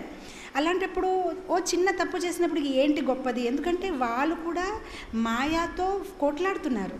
ఎప్పుడైతే మనం ఫస్ట్ క్లాస్లో ఉంటామో మనకు ఒక రకంగా పేపర్ ఇస్తారు, ఎప్పుడైతే మనం 10th క్లాస్కి వస్తామో మన ఎగ్జామ్ పేపర్ కూడా చాలా టఫ్గా తయారవుతుంది. ఎప్పుడైతే మనం మామూలు భక్తులు వస్తున్నాం వెళ్తున్నాము మాయా కూడా మనకి అంతలాగా అటాక్ చేయదు. కానీ ఎప్పుడైతే మనం కృష్ణుడికి దగ్గర అవుతున్నాము, ఇంకా దగ్గర అవుతున్నాం, అప్పుడు మాయ ఏం చేస్తుంది, 4 చేతులతో కాదు 10 చేతులతో అన్ని ఆయుధాలు తీస్తుంది అండ్ మనకి ఎలాగో ఓడించడానికి ప్రయత్నిస్తుంది. అలాంటి సిచ్యువేషన్లో ఎప్పుడైనా ఎవరైనా యోద్ధ కిందకి పడిపోతే ఆహా కిందకి పడిపోయాడు అని అటకారంతో తన్ని తోసేసి వెళ్ళిపోతే లాభం ఏంటి, తన్ని మళ్ళీ మనం పట్టుకొని మళ్ళీ మనం తన్ని నిలబడి పెట్టాలి. అండ్ వాళ్ళు ముందు చేసిన సేవని మన కృతజ్ఞతలు తెలుపుకోవాలి. మనం ఏమీ చేయలేదు కదా ఇస్కాన్కి, మనం హ్యాపీగా వస్తున్నాం, తింటున్నాం, హారతి చేసుకుంటున్నాం, వెళ్ళిపోతున్నాం. కానీ ఇస్కాన్ అని స్థాపించడానికి రక్తాన్ని వాళ్ళు ఇచ్చేశారు శ్రీల ప్రభుపాదకి, వాళ్ళ డబ్బులు వాళ్ళ జీవితాన్ని శ్రీల ప్రభుపాదకి అంకితం చేశారు. అలాంటి వాళ్ళని విమర్శించడం, అలాంటి వాళ్ళ గురించి తప్పుగా ప్రదర్శించడం, మ్యాగజైన్స్లో వాళ్ళ గురించి రాసుకొని ఫొటోస్ ఇవ్వడం అది ఏం భక్తి, అదేం భక్తి మనకు తెలియదు. ప్రభుపాదుల వారు చెప్పేవారు, స్పెషల్లీ బ్రహ్మానంద ప్రభుకైతే ఒక మాట చెప్పేసి వెళ్ళారు ప్రభుపాదు. బ్రహ్మానంద ప్రభు ఒకసారి ప్రభుపాద కోసం ఏడుస్తూ ఉంటే బ్రహ్మానందకి చాలా ప్రేమిస్తున్నారు కనుక తను చెప్తున్నాను అనమాట, I will come for you. బ్రహ్మానందకి చెప్పి వెళ్ళారు ఈ మాట, నేను వస్తాను నీ కోసం, నేను నీకు తిరిగి తీసుకువెళ్తాను గోలోకం, నేను ఎప్పుడు నీకు వదలను, నేను ఎప్పుడు నువ్వు అందించిన సేవని మర్చిపోను అని ప్రభుపాద చెప్పారనమాట. ఇంకా మనకి ఏం కావాలి, అలాంటి గొప్ప భక్తుల్ని మనం ఎప్పుడు విమర్శించకూడదు. వాళ్ళు ఏదైనా తప్పు చేస్తారు కానీ మనం అలా విమర్శించకూడదు, వాళ్ళు చాలా గొప్ప భక్తులు. Many times Prabhupada said that these devotees are sent by Krishna himself and by my Guru Maharaj. He used to say, Prabhupada చాలా సందర్భాల్లో చెప్పారనమాట, మీరందరూ మామూలు మనుషులు కాదు, మీ అందరికీ నా గురు మహారాజ్ పంపించారు నాకు సాయం చేయడానికి, ఎందుకంటే నేను ఒక్కరే చేయలేను కదా ఈ కృష్ణ చైతన్య సంఘాన్ని నేను ప్రపంచవ్యాప్తంగా ప్రచారం చేయడానికి, మీరందరూ ముందే పుట్టి ఉన్నారు, మా గురు మహారాజ్ మీ అందరికీ పంపించారు. శ్రీరాముడు కోసము ఈ దేవతలందరూ వానర్ రూపంలోనే ముందే కిష్కింధాలోకి వచ్చేసి ఉన్నారు, ఆ మొత్తం లీల ముందే తయారై ఉంది. అలానే శ్రీల ప్రభుపాద లీలలో కూడా వీళ్ళందరూ విశుద్ధ భక్తులే ఏదో ఒక రూపంలో, ఎవరో ఆఫ్రికాలో, ఎవరో అమెరికాలో, జపాన్లో ముందు నుంచి రెడీగా ఉన్నారు, ఎప్పుడు శ్రీల ప్రభుపాద వస్తారు, ఎప్పుడు మమ్మల్ని తన ఒక ఉద్యోగంలో మమ్మల్ని తీసుకువెళ్తారని వాళ్ళు తయారుగా ఉన్నారు. అయితే బాహరం కానీ ఎక్స్టర్నల్ కానీ వాళ్ళు చూడడానికి హిప్పీలాగా ఉండొచ్చు, వాళ్ళు చూడడానికి ఏదో తాగుతులాగా కనిపించవచ్చు, కానీ వాళ్ళు లోపల తయారుగా ఉన్నారు.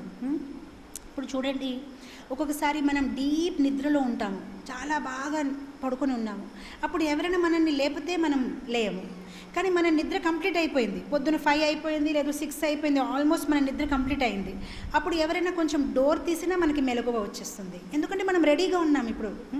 అలానే ఈ భక్తులందరూ అసలు రెడీగా ఉన్నారు, వాళ్ళు బాహరికరంగానే ఏదో స్మోక్ చేస్తూ కనిపించారు అమెరికాలో, కానీ వాళ్ళ యొక్క హృదయం ఎంత విశుద్ధగా ఉంది, ఎంత పరిశుభ్రం ఉంది అంటే ఒక్కసారి నగర సంకీర్తనలో హరే కృష్ణ విన్నారు, జీవితం మార్చేశారు.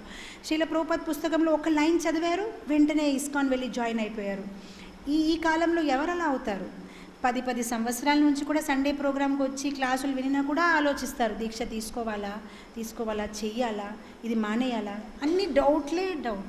అయితే పూర్తిగా తయారు లేరు. అండ్ వీళ్ళు ఒక్క నిమిషము, చాలామంది మహారాజు మీరు కథ వినండి, దేవామృత మహారాజ్ అయినా ఏ మహారాజ్ అయినా 1 లైన్ చదివారు శ్రీల ప్రభుపాద పుస్తకంలో, వెంటనే క్లోజ్ చేసి ఇస్కాన్ సెంటర్ ఎక్కడుంది, నా జీవితాన్ని నేను అంకితం చేస్తాను. ఎవరు హరే కృష్ణ కీర్తన చేస్తున్నారు, ఎక్కడో విన్నారు, వెంటనే మారిపోయారు, లేదు నా జీవితాన్ని అంకితం చేస్తాను. ఎక్కడ ఎవరు తయారుగా ఉన్నారు? మనందరే ఎంతమంది తయారుగా ఉన్నారు వాళ్ళ జీవితాన్ని అంకితం చేయడానికి? నో.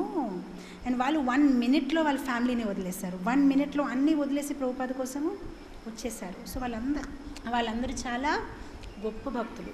సో ఎప్పుడు ఎవరైనా మీ ముందు అలాంటి భక్తుల్ని విమర్శిస్తే మీరు చాలా జాగృతగా ఉండాలి. వినకూడదు. వెంటనే ఇంకా లేదు, మేము ప్రభుపాద మరియు ప్రభుపాద శిష్యులు ఎంత కష్టపడారు మేము విన్నాము, అందుకోసం శాస్త్ర చదవాలి, అందు గురించి పుస్తకాలు చదవాలి.